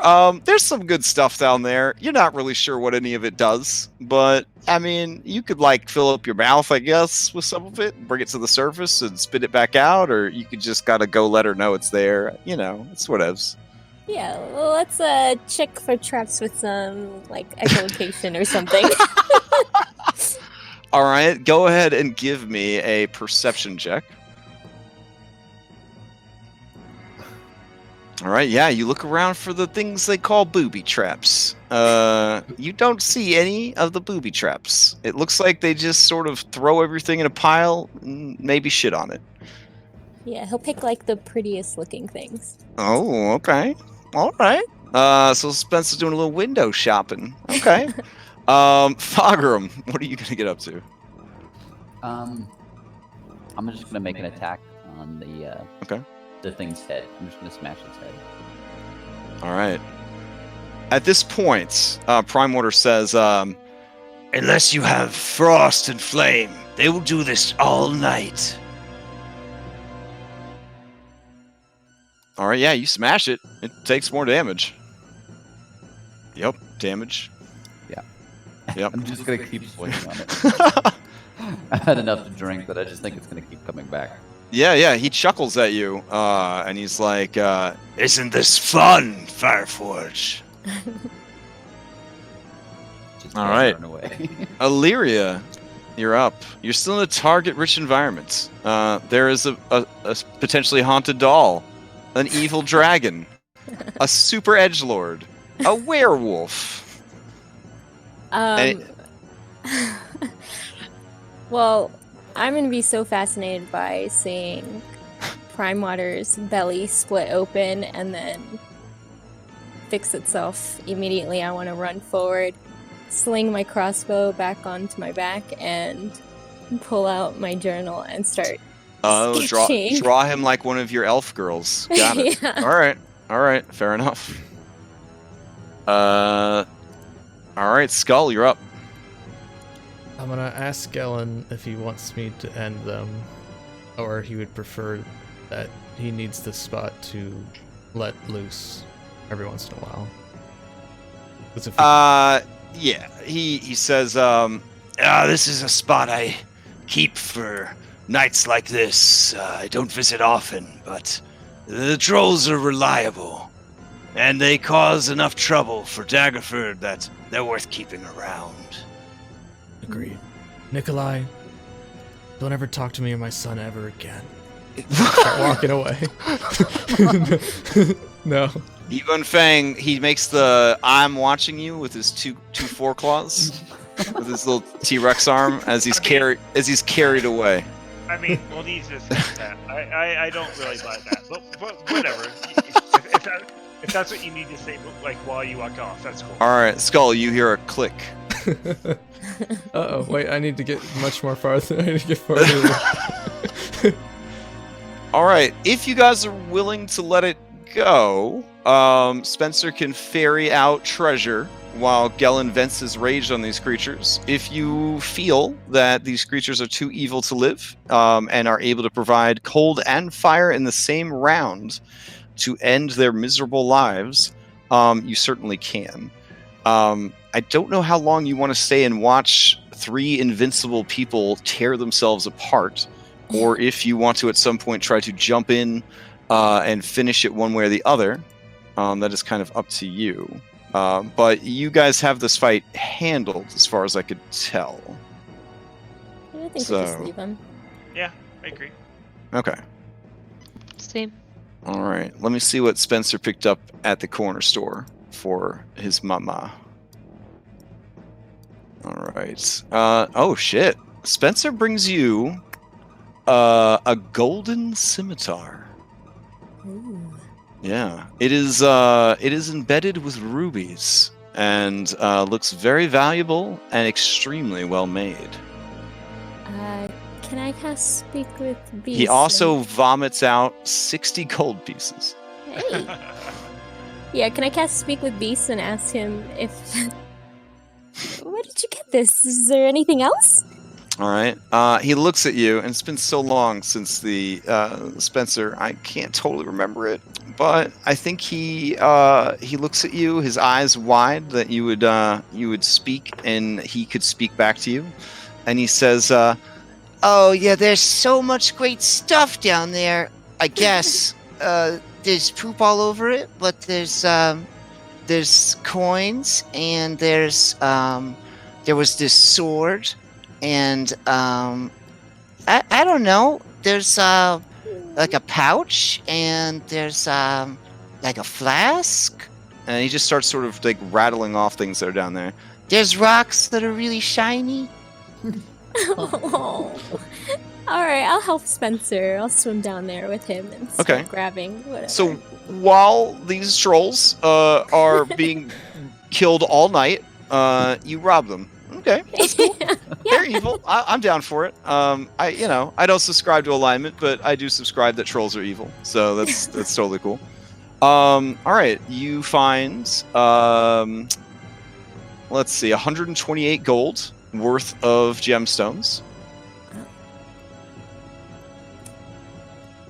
All right. The pouch is actually a leather flask containing a potion of superior healing. Ooh. Nice. And the iron flask seems to be sealed shut. But it is a black iron flask with a white quartz stopper. Oh. Want to identify the scimitar? Yeah, the scimitar is a +1 scimitar. Good voice, Spencer. All right. The flask is in fact magical. Those of you with magic eyeballs.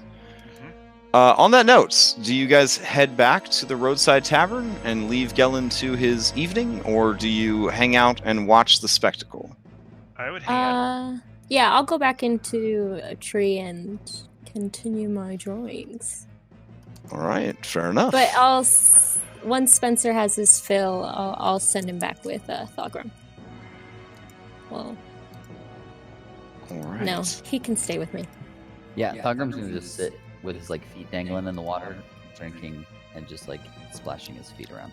I think we will continue once the rage has been abated. The trolls have been cowed back into their underwater hovel, and he is more in control, I guess, of himself. And we'll pick up there next week. And I guess you can ask him any questions you might have, or just move on. Maybe pretend this never happened. Oh, I want to change my tiara of the Rat Queen to look like a Sherlock Holmes hat. Oh, okay. Fair enough. Fair enough.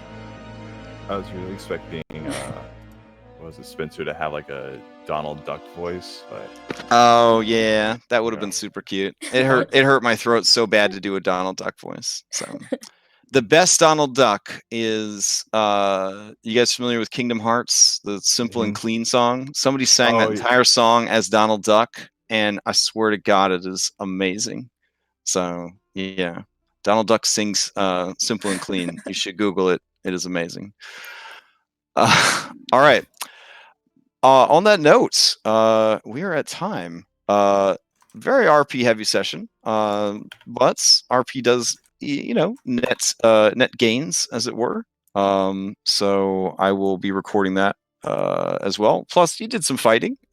Lives were kind of at risk. So yeah. Any questions before we adjourn for the week? No. Questions, sorry, that I could answer quickly. Yeah, I mean, I'm sure there's probably a lot of questions because there's a lot of shit going on in the campaign right now. But yeah, I have one about the illicit goods. I don't know if you saw my post in the treasure. I did. oh, do you guys? Oh, if you guys wanted to try and just have basically fence them through an established smuggler rather than try to do it yourselves, is that what you're Yeah, or if kind of going with? Galen was willing to do it. I know this could have happened a Well, while you back. have a lot of dirt on them now, so there is that. You do have a lot of dirt on them. So I don't know if you want to leverage it or just have a conversation like civilized people. But that is something to note. So Probably the latter, yeah. Conversation, yeah. There yeah, are some cool items in the shops we're thinking about. yeah, for sure. just buy the flaming. I'll pay for it. Just buy the sword. Here, I'll ask pitch in for the I'll ask sword. Galen to bite you, and then you can pay for my flaming great sword, and everyone will be happy. Yeah. I'm worried about like a bad breakup though with Surge. So if I start using another weapon, Yeah, We're gonna have something else after this. I guess I'm curious when Nikolai can start tapping into some of the party funds. Oh, okay. Yeah, that's true. These are things that these are questions I can't answer. But I will leave you guys to discuss them for sure. It's been a while. Yeah. You would like to buy some shit. All right. I am going to head out then. If you have any other questions for me, just post them up. I'll catch up with you guys during the week. Sounds like you're heading back to Saltmarsh. Gelen does have an interest in investigating this killer. So if that's something that you'd like to pursue when you get back to town, you could probably bring that up with him. I'm sure that would have come up at some point during the long travel that you've done so far. So yeah, so you got a lot of things you could be doing right now in this mini sandbox. So, all right, as always, pleasure to hang out with you guys. I hope you had a good time tonight, and I look forward to playing with you again next Sunday. Awesome. Thanks. Yep. Thanks. Have a good night, Have a good guys. week, everyone. good night. Talk to you later. Night. Bye.